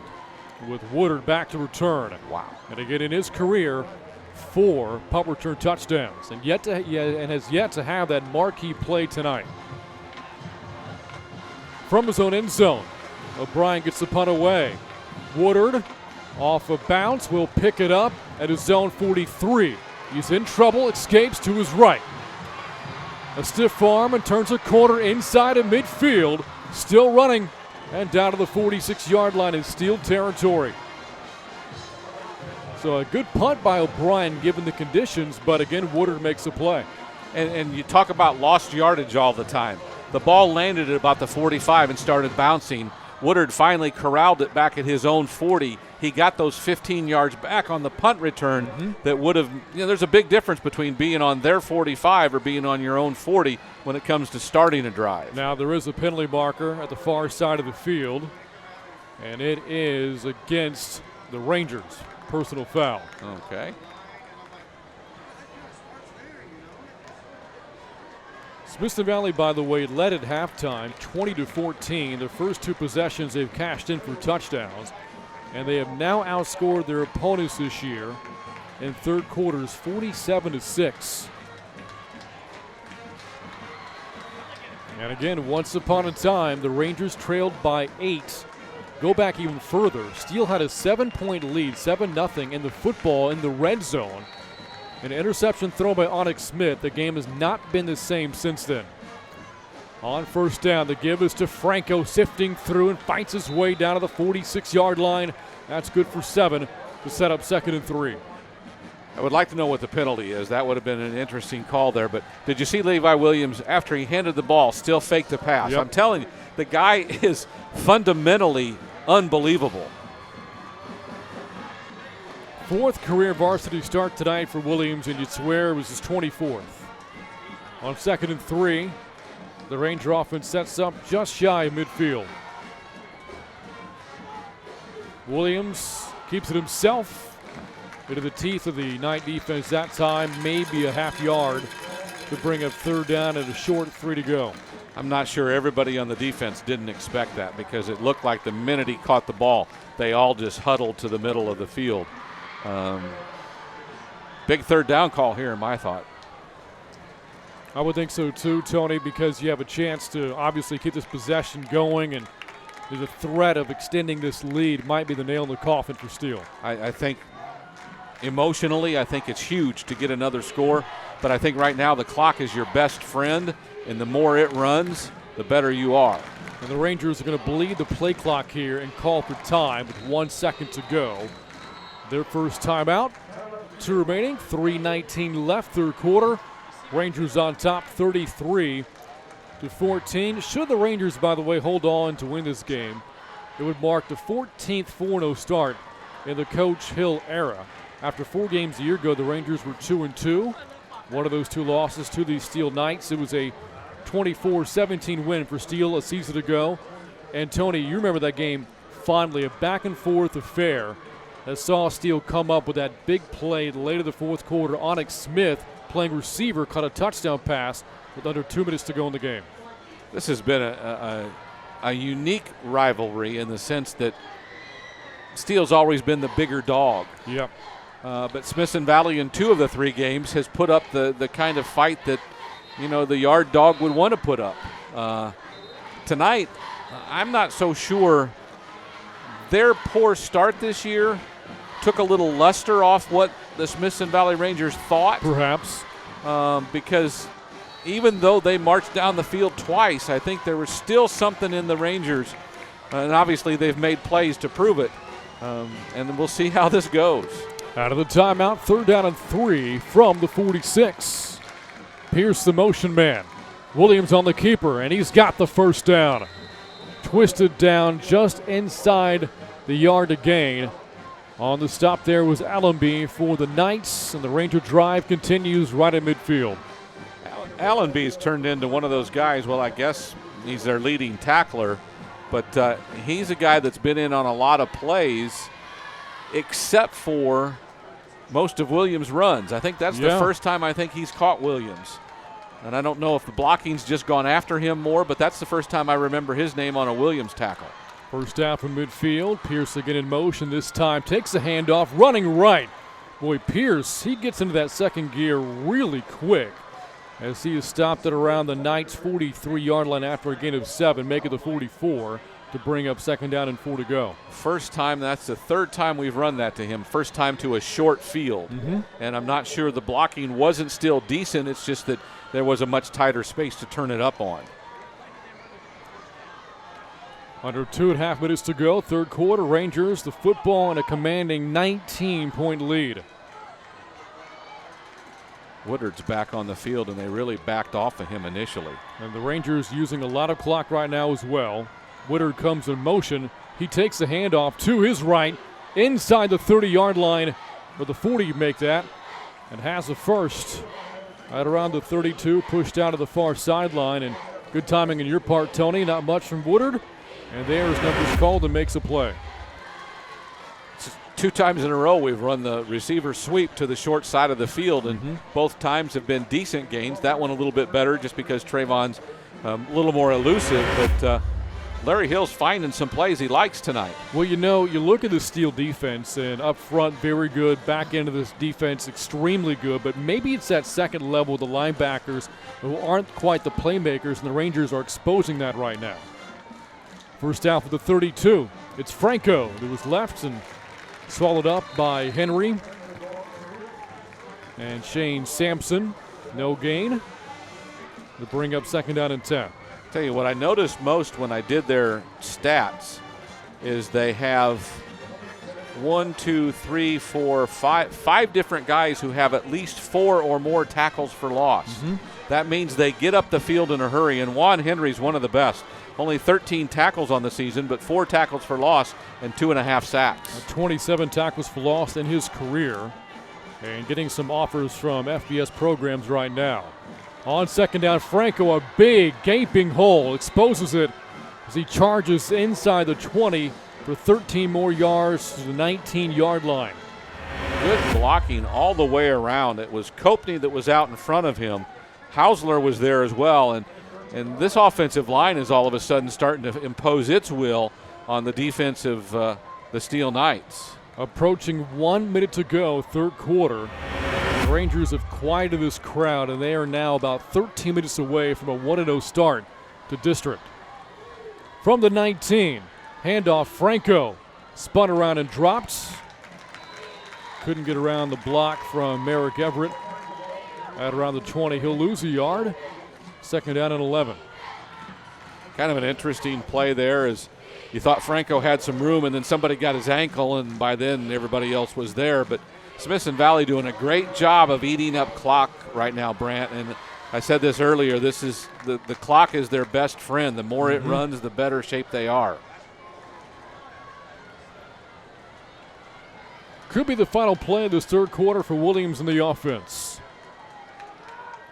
From the Steele 20, running play. Pierce again, looking for a block, and he is stopped at around the 19, maybe the 18-yard line. They'll give him a yard to bring up 3rd and 10 when we start the fourth quarter. All Rangers here in Cibolo. Your score after 3. Smithson Valley 33, Steele 14. This is Smithson Valley football on the Rangers Network. It's really great to be part of this wonderful community. Smithson Valley is about friends, family, and taking good care of one another. And at Ferris Orthodontics, we believe in the same thing. Our new patients are referred to us by friends. We treat everyone like family, and we will take care of you by giving you a healthy smile. Ferris Orthodontics. Line them up. Just press enter and your GBTC home DVR will record your show automatically. Thanks, Doug from GBTC, who looks exactly like Ranger Senior CJ Keeler. I'm just Doug, here to help. Fumble!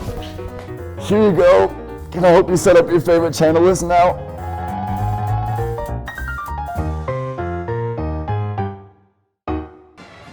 Welcome back to Lidoff Stadium, where the Knights don't lose very often, but they are 12 minutes away from suffering one of those rare defeats. 33-14 Smithson Valley as we get ready to start the fourth quarter of play. And again on the line for Steele, a 41-game winning streak in district play. They have not lost a district game since 2009. But staring at an 0-1 start with, by the way, Judson looming next week. And you don't know about the health of quarterback Onyx Smith. That, to me, is the biggest concern for this program right now because they don't have a backup that's not a freshman. The Rangers face with 3rd and 10 to open the fourth quarter from the Steele 19. Williams throws near side for Woodard. Double covered and the pass broken up. Stearns, the safety, makes the play, and now he's a bit gimpy in terms of getting up, but has not gotten up yet. Well, in terms of talent, pound for pound, Caden Stearns might be Steele's best player on the team. And right now, down to the turf.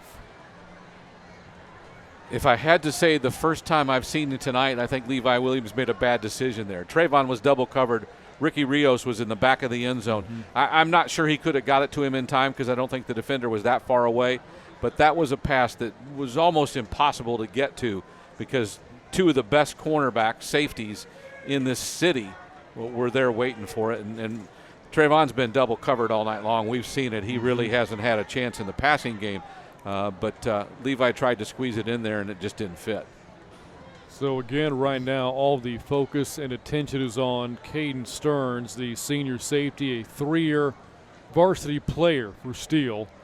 He has committed to play at the University of Texas. He's played both receiver and defensive back for the Knights.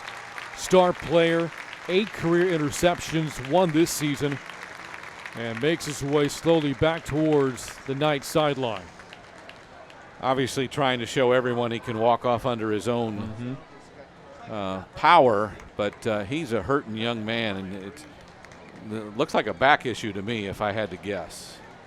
On 4th down and 10, the Rangers will send out Mason Reed for what is a 36-yard field goal attempt for the 19-yard line. Here's a snap, the set down, the kick is up towards the uprights, and the kick is right on target by Mason Reed. So with 11:50 to go in the game, the Rangers extend their lead, now in front 36-14. The flags are back. The wind has been between 15 and 20 miles an hour, maybe stronger all night long. When he kicked that ball, that flag went limp. There was no wind in his face when he kicked that ball. And now it's blowing out, probably 10 to 15 at least. So Smithson Valley is in a good place right now. Yes. Think about the way the schedule lines up, too, for the Rangers after this 27-6A opener. Next week, Smithson Valley is at home to face East Central. After that, a bye, and then in conference to play Wagner. So the way the schedule lines up, you could foresee a 3-0 start for Smithson Valley heading into their Week 8 game against Clemens. And really, if you think about just track record, you got Clemens, and then you've got Canyon, and then you've got Judson and New Braunfels. You finish, high, low, high, low. You got a chance to run the table with Judson being the biggest hurdle. Potentially, if the two teams live up to their expectations between now and Week 10, that Week 10 game could serve as the de facto 27-6A title game. Reed's kickoff is short, and the returner from the 12-yard line. That's Ingram.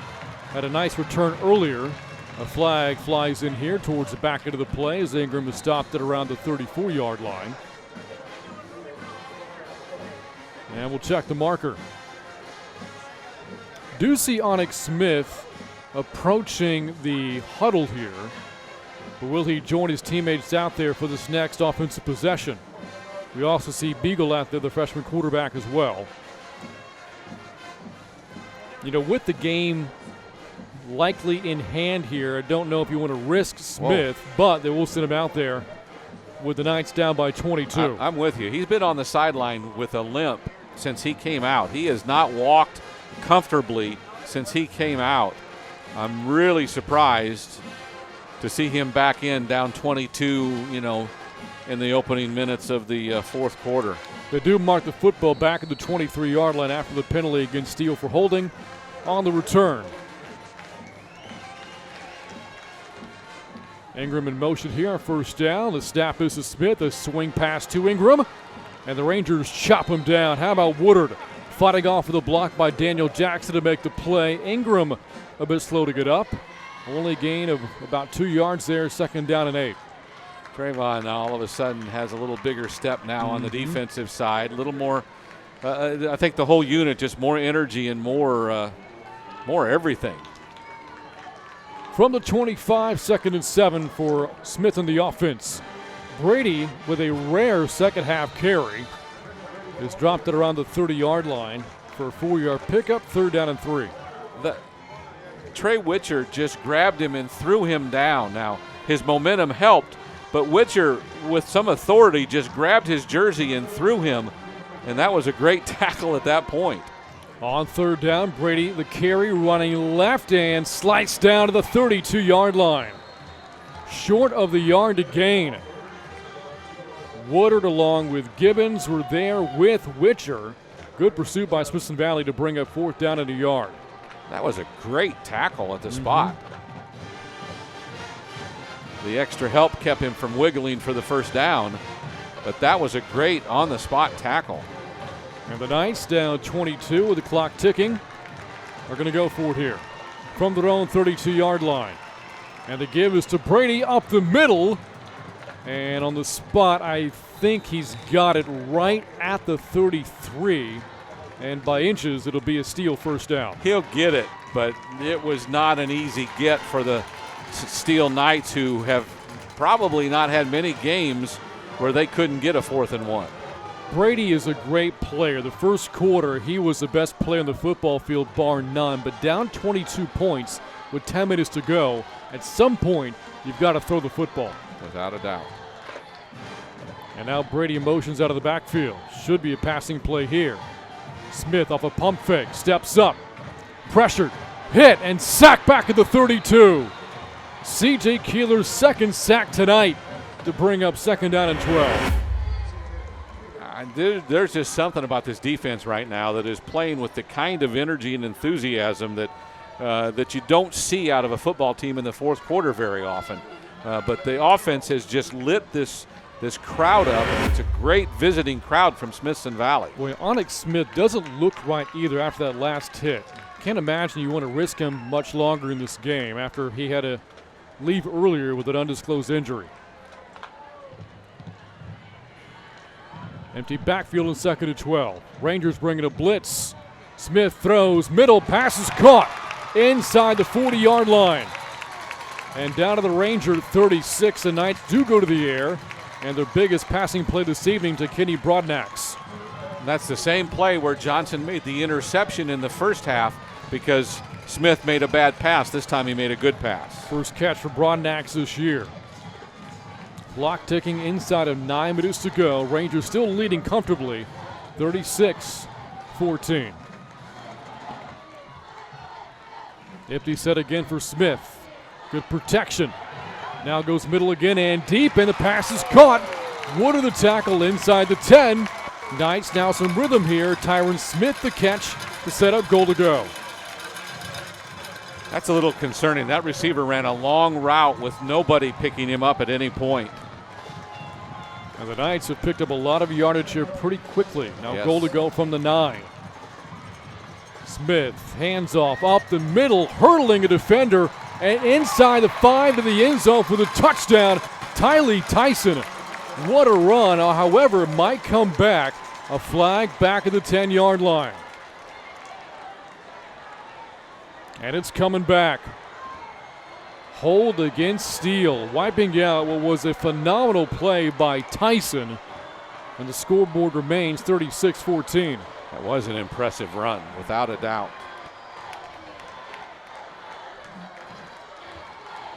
That's a third different running back who's really shown that he has some ability. Not only do you lose the points there in yardage, you also lose time if you're Steele. Now for the 19. 4 wide for Smith, a screen caught by Ingram, looking for some blocks inside the 10, stays upright, and finally is stopped at around the 7-yard line. Good job by the Ranger defender. Far side of the field, Jacob Johnson not letting go of his grip. 2nd and goal now. All of a sudden, their offense has some momentum to it. You've mentioned it a couple of times. They look like they've found some semblance of momentum. From the 7, 2nd and goal. The Rangers leading by 3 possessions right now. Clock down to 7:45 left. Smith throws towards the end zone and overshot his receiver. And that was Daniel Jackson who ran a slant, but that pass took him back towards the sideline. 3rd and goal now. And the ball's on the 7. Both of our defensive backs are standing on the goal line. I think that could have been just a quick read by Smith, and his receiver was open. He just missed him. 4 down territory here for Steele. They have 2 plays to get 7 yards. But they have to score to convert. 3rd and goal from the 7. And Smith lost his snap. Here comes the rush, and down he goes. Keeler again. 3rd sack tonight, and now goal to go from the 14-yard line. The 6'2", 215-pound senior has found a way this season to be a bigger nuisance than he was last year. And as you mentioned, his sacks last year, he's just finding a way to be disruptive. Stanley Mark, the center, a returning starter from a year ago on last year's 14-2 team. A lot of issues with snaps tonight. And a quick timeout is called by the Rangers with 7:04 to go in the game, leading 36-14 with the Knights faced with 4th and goal from the 14-yard line. Not sure, maybe just feeling maybe there's some fatigue there. It's been a Possibly, long drive, yeah. some back and forth with a potential, a touchdown called back, a potential touchdown with a bad throw, just trying to keep the edge probably because it is a 3-score difference right now, but a quick touchdowns here makes it anybody's thought because their defense can make plays too. This next play will be the 12th of the drive for Steele. It's only covered the 42 yards so far. So Smithson Valley, yes, has been on this possession to this point. They haven't broken yet, though, Tony. They're making Steele use a lot of clock to just try to make it a two-possession game.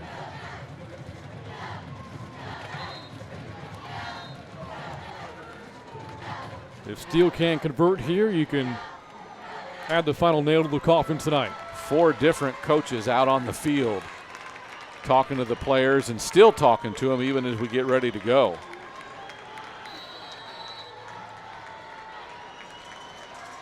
Three wide on 4th and goal for the 14. The Rangers rushing 4. Smith throws end zone. Incomplete. Flags fly in. And there appear to be some interference with the Rangers secondary, and we'll check the marker. As I watch, I see that Woodard ends up running into the receiver on that play. I think Trayvon's arguing the same thing I'm thinking, is they ran into each other. Trayvon has as much right to that spot as the receiver does if he gets there first, and if they hit face to face, that's not a penalty.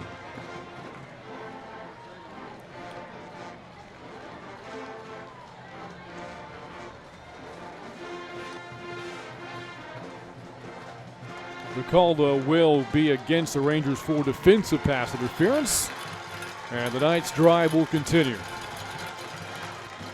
The line judge had to talk the back judge into that one, but they get the call, do the Knights. And the ball now spotted at the 2-yard line. And a fresh set of downs here for Steele. Smith hands off to Tyson. Denied a touchdown earlier in the drive. This time is he in? Yes. And Steele has made it a two-possession game with 6:53 to go off Tylee Tyson's second rushing touchdown this season. They did put the arms up, didn't they? The scoreboard still reads 14 points. Well, the referee on the far side gave a touchdown signal, yes. Now they confirm that. It's a 36-20 game.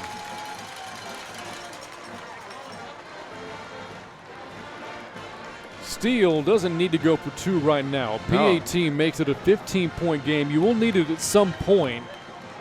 I don't know if they have to get it at this particular juncture. If they don't, then you're faced with getting 2 touchdowns and 2 more 2-point conversions just to tie the game. Yes, you kick this one.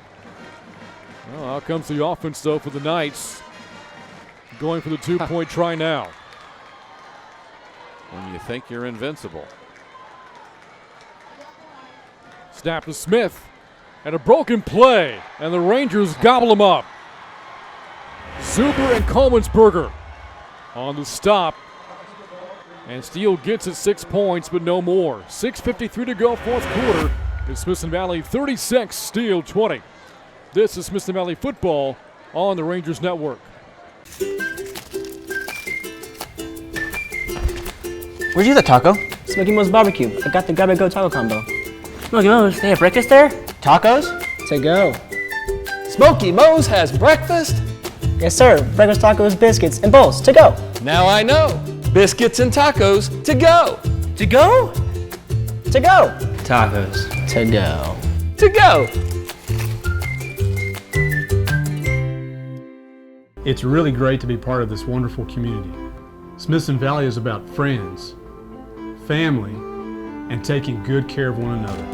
And at Ferris Orthodontics, we believe in the same thing. Our new patients are referred to us by friends. We treat everyone like family, and we will take care of you by giving you a healthy smile. Ferris Orthodontics. Line them up. And welcome back to Lidoff Stadium. A shade under 7 minutes to go in the 4th quarter. 6:53 left. Smithson Valley on top, 36-20. The Knights do get a touchdown drive, their first since the opening quarter. 13 plays to get to the end zone, and it was a Tylee Tyson touchdown run to cap it off. However, the 2-point conversion, no good. And now the Knights lining up for what appears to be an onside kick, down by 16 with time running out.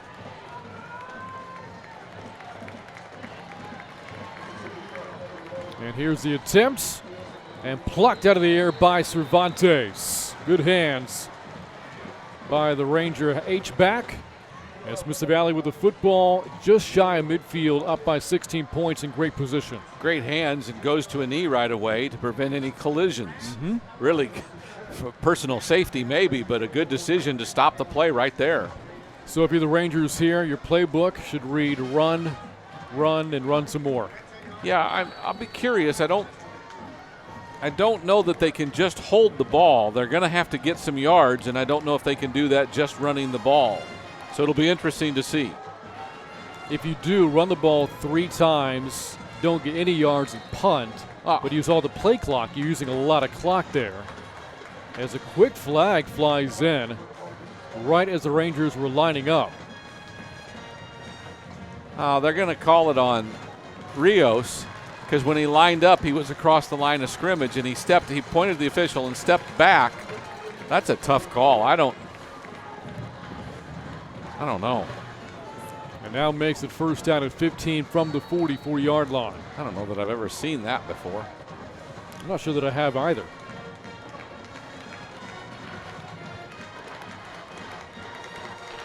Rangers once down, 14-6 on top, 36-20. Running play by Williams, the quarterback. Trying to take it outside, trips up by Allenby and falls down to the 46 for a couple of yards to make it second down and 13. Obviously, keeping the clock moving is what you want to do, and they've been taking plenty of time on each play determined of milking the clock. But it still gives you, with 2 more plays, just a chance to get the clock down to about 5 minutes to go. It'd be nice to get at least 1 first down. Steele, by the way, does have all 3 timeouts remaining. On second and 13. Williams hands off to Franco. Nice night tonight continues inside the 40. And there's your first down, Tony, to the Knights' 39-yard line. That was, again, he looks like he shot out of a cannon. He just has a great initial burst. And when he gets through that first section of defenders, now it's just a matter of him avoiding people so he can get the first down, and that he did. This isn't the first time Franco's shown us he could do something with the football. In week 2 against Anderson, ran for 79 yards and only 9 carries, coming into the game tonight averaging around 7 yards per carry. And again, due to the early injury to Nick Aiken, given a lot of playing time, and it's paying off. Here's Williams up the right side for a couple more yards to the 37. Good block out front by Copney.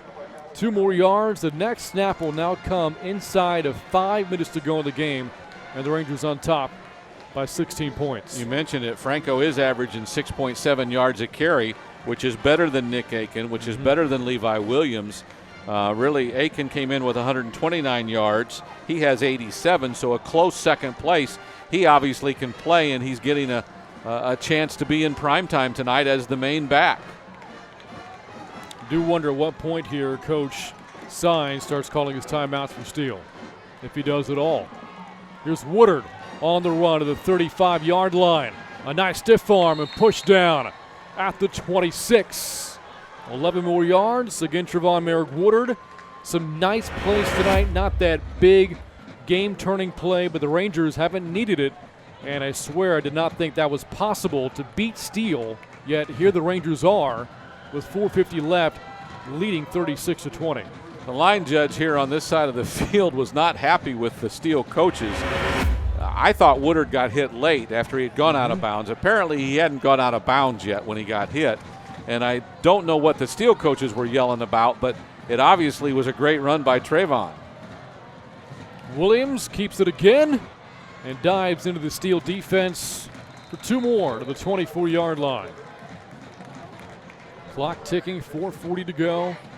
Smithson Valley on top by 16 points and appear to be on their way to their first district opening win since beating San Marcos back in 2013, 55-7. The Rangers have dropped 3 consecutive district openers, all to this team, the Steele Knights. It's pretty bad when you open your district every year against Steele Knights. Them.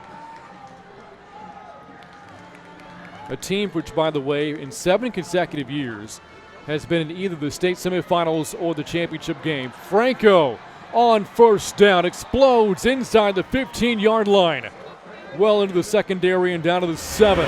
17 more yards for the junior tailback, whose stock is rising as the game continues. Tell you what, this is what I'll say right now as the clock goes under 4 minutes to go. The Rangers punch this one in, you can stick a fork in them. This one's going to be over. I'm kind of already there right now, Tony. Under 4 minutes to go, 2-possession lead. Even if Steele got a stop and the Rangers don't score, you have to go score twice with 2 two-point conversions. Goal to go from the 8. Williams keeps it on the ground. After the ball comes out, the Rangers get back on it. By the way, heads-up play by Smithson Valley's offensive line, and that was Jesse Clifton jumping back onto the football. A loss back at the 9-yard line, and sure, Tony, if you're going to dream up a scenario where Steele can get a miracle, a turnover would be a part of that, but the Rangers avoid it. 2 scores means any turnover touchdown is a one-possession game, and stranger things have happened. And for a lot of Steele fans, this drive has been enough. Yeah. Many making the way to the exits here at Linhoff Stadium, and what a game looming for them next week, facing Judson, which, by the way, last we heard was up at New Braunfels at halftime, 35-0, as the Rangers call for their third and final timeout. 2:47 to go, leading 36-20. And the way the two teams are trending right now, it wouldn't surprise many if Judson wins that game next week. If that happens, the unspeakable would be Steele sitting at a 1-4 start to their season. And 0-2 in district. Yes. Meaning you're not going to win district or even share a title. And all of a sudden the postseason doesn't become a gimme either. Now you would figure Steele will beat the East Centrals and the Wagners and probably Canyon as well, but will they beat New Braunfels and Clemens to get that final spot? I think their swagger says they will, but they're going to have to prove it on the field that they can beat somebody good, because they haven't yet.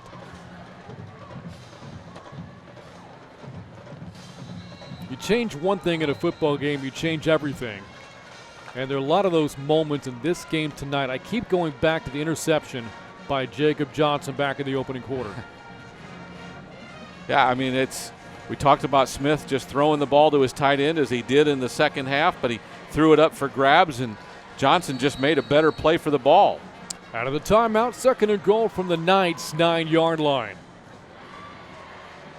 Handoff to the motion man, Pierce. Turns the corner inside the 5, trying to stay in bounds, twisted towards the sideline and forced out at the 4. On the stop there, J.T. Woods, the future Baylor Bear. With 2:41 to go, it's 3rd and goal now.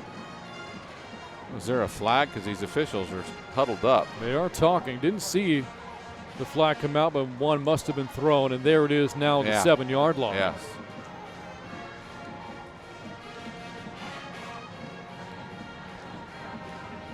The illegal chop block against Smithson Valley. And really not the worst thing either, for the reason being that now, assuming Steele will accept, you're running 2nd down again. Right. A chance to use more clock. And the clock was going to stop since he was forced out of bounds. So when the clock starts, you get an extra play with the clock running. For that reason, I'd be tempted if I was Steele to decline the penalty, but that's a lot of yardage to leave off the table there.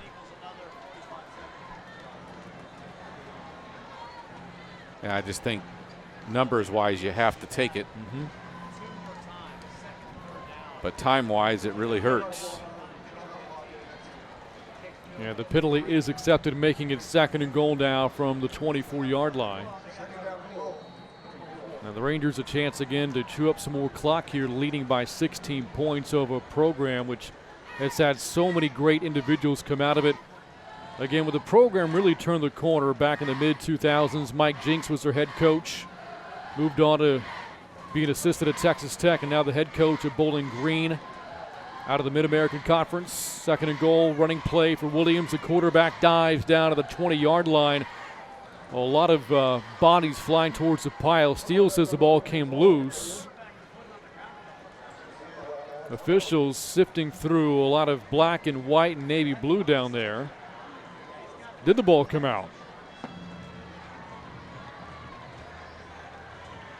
It did, but recovered by Smithson Valley.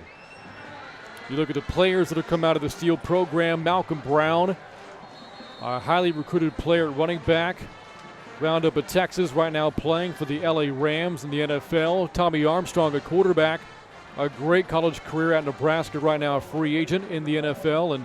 And last year's quarterback, speaking of Texas Tech, Xavier Martin, right now in Lubbock, playing for the Red Raiders. Timeout Steele with 2:22 to go. The Rangers face with 3rd and goal at the Knights' 20-yard line. So again, recapping how we got here. Smithson Valley was down 14-6 late second quarter, and it was a 3rd down and 10 attempt from the 39-yard line in Steele territory. The Rangers were stopped, but unsportsmanlike penalty, 15 yards by Steele, kept the drive alive, and the Rangers would score. With 22 seconds to go, it became a 14-13 game.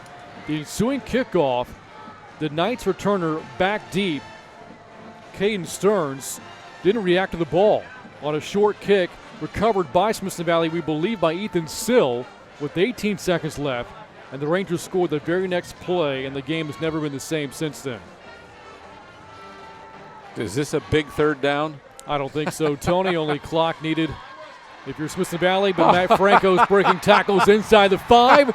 He says, I'll take your time and turn it into a touchdown.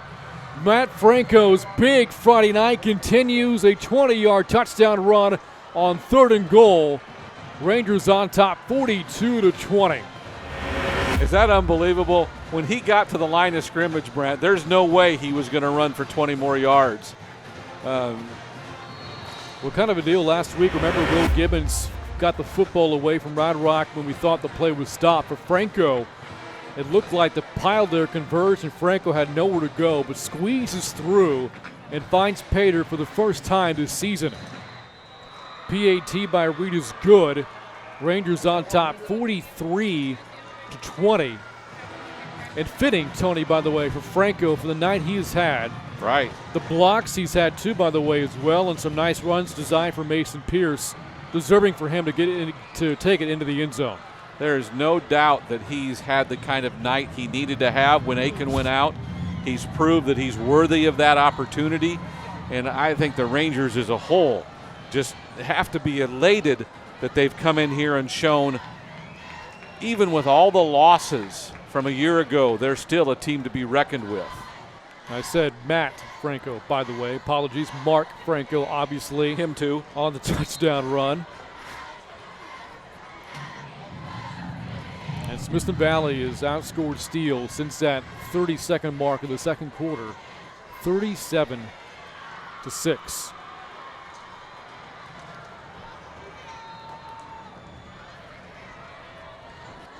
And 2 timeouts left here for the Knights.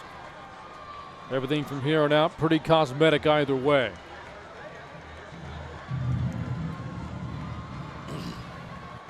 You know, we talk about Mason Reed, and he's had another night where he's got to kick off a number of times. Yes. I want him to understand he can't miss any more extra points. But again, he's made a field goal tonight. Yeah. His kickoffs have been good. But the second week in a row, yes, he's missed a point after. Short kickoff. And fielded at the 16. To the 25 and the 30-yard line. That's it for Tyron Smith. Likely Steele's final possession tonight. Be interesting to see who goes out at quarterback. Well, Smith did lead a touchdown drive the last time out, but again, if he did in fact get nicked up earlier in the game, you'd like to keep him on the sidelines here, not risk any further injury. And right now he's walking away from the huddle. His night is done. It's a freshman Beagle who had a tough start once he came into the game for Smith back in the third quarter. And exchange on the handoff was fumbled by Beagle. That led to a Ranger recovery and a touchdown drive thereafter.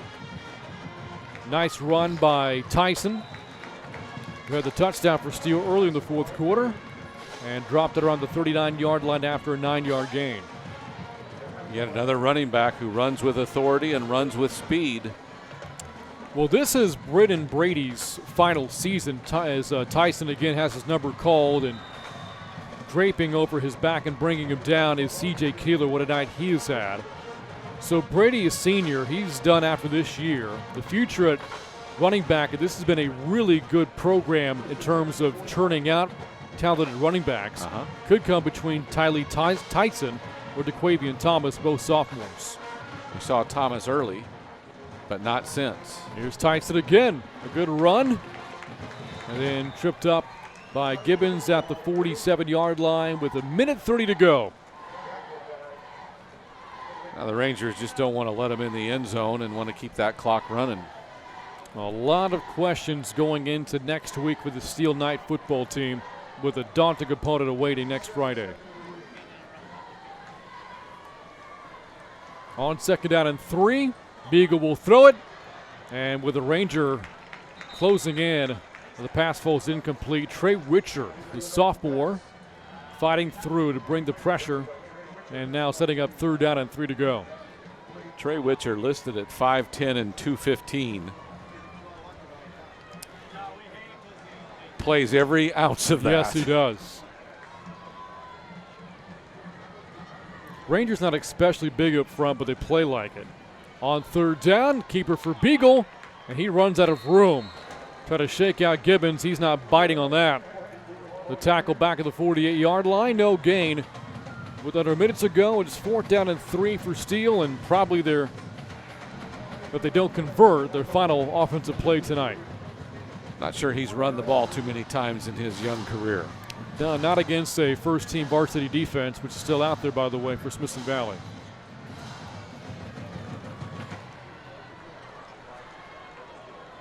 Right now, there's about a 20-second difference between the play clock and the game clock. And now 4th and 3. It is a run to Tyson, the 1st down and more. Cutting it outside, inside the 25-yard line and down around the 21. A flag flies in, though, back at the 25 with 16 seconds left. I was just about to say, I think the Knights coaches would like this to be the final play of the game. To do that, they needed a 1st down, which they got, but the penalty is going to make that difficult. It's a hold against Steele. It's a spot foul, though, so the Knights will keep possession on the 1st down pickup by Tyson with 16 seconds left. And Tony, the Rangers will be 4-0. And again, looking at that schedule favorable over the next 3 weeks, could be 6-0 going into their game against Clemens about 4 weeks from now. They're going to be 4-0, and I think there's a lot of people that are going to turn their focus on the Rangers. Should be the game's final play. It's a run by Thomas, brought down to the 31-yard line. That will do it. Smithson Valley has ended a 41-game district winning streak by the state powerhouse Steele Knights, who are now searching for answers off to a 1-3 start. Meanwhile, the Rangers, they're now 4-0. Final score from Cibolo, Smithson Valley 43, Steele 20. Post-game coverage coming up. This is Smithson Valley football on the Rangers Network.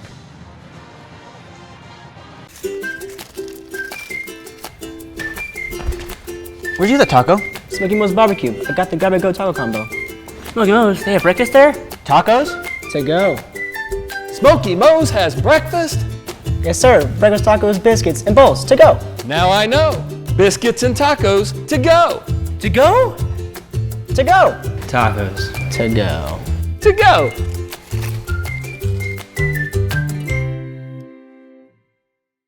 Here we go. Tie ball game with just 2 seconds left on the clock, and the Rangers are looking to score. Here's a snap. Bayless, who is wide open down the near sideline.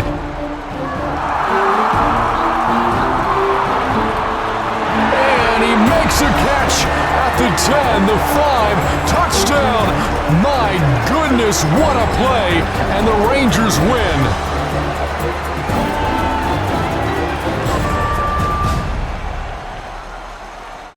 And welcome back to Lenox Stadium. A dominant display by Smithson Valley to open 27-6A play against one of the great programs in the history of San Antonio area high school football. Final score tonight, Rangers 43, Steele 20 in their house.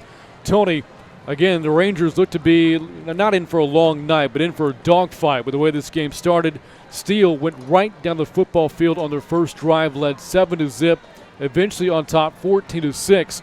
Smithson Valley, though, made the plays right before the end of the first half to take that 20-14 lead and really took the game's momentum and never let up. Smithson Valley was relentless all night long. Let's agree to that, but we still talk about the two huge mistakes Steele made in those final couple of minutes of the second quarter with the personal foul that gave the Rangers a first down on a fourth down, and then the mishandled kickoff that gave the Rangers the ball again at the end of the half, where they scored back-to-back touchdowns because of those two miscues. So many things turned the game. Those two really helped put an end to Steele's dominance of the game and gave the Rangers a chance just to explode into a great offensive performance. Have to note that Smithson Valley's rushing attack tonight was brilliant. Levi Williams, great reads all night of the zone replays. Mark Franco, a great night as well, spelling a banged-up Nick Aiken. 9 carries, 72 yards, and a touchdown to put the icing on the cake towards game's end. And Mason Pierce also getting involved in the running game as well. Let's not forget all those receivers, Mason Pierce and Trayvon Woodard. They were able to get outside the defense and get yards on the edge. I'm not sure that even the Ranger coaches believed they would, but when they started and got that happening, you saw more and more of those plays, and I think that was a key to the win. And Williams not tasked with throwing the football a lot tonight, but when he did, he was on the money. The best throw he made tonight right before the end of the first half, that dime in the back left corner of the end zone to Ricky Rios. Ricky Rios has become the go-to receiver, I think, on big plays, and he made some marvelous catches tonight. Well, again, Smithson Valley, for the first time since 2015, they are 4-0 and have won their district opener for the first time in 4 years, knocking off the Steele Knights, and again, at the same time, snapping Steele's impressive 41-game district winning streak, their first loss in a district game since Johnny Manziel beat them back in 2009 as a member of Kerrville Tivy. Well, with that, we're going to wrap up our broadcast here tonight.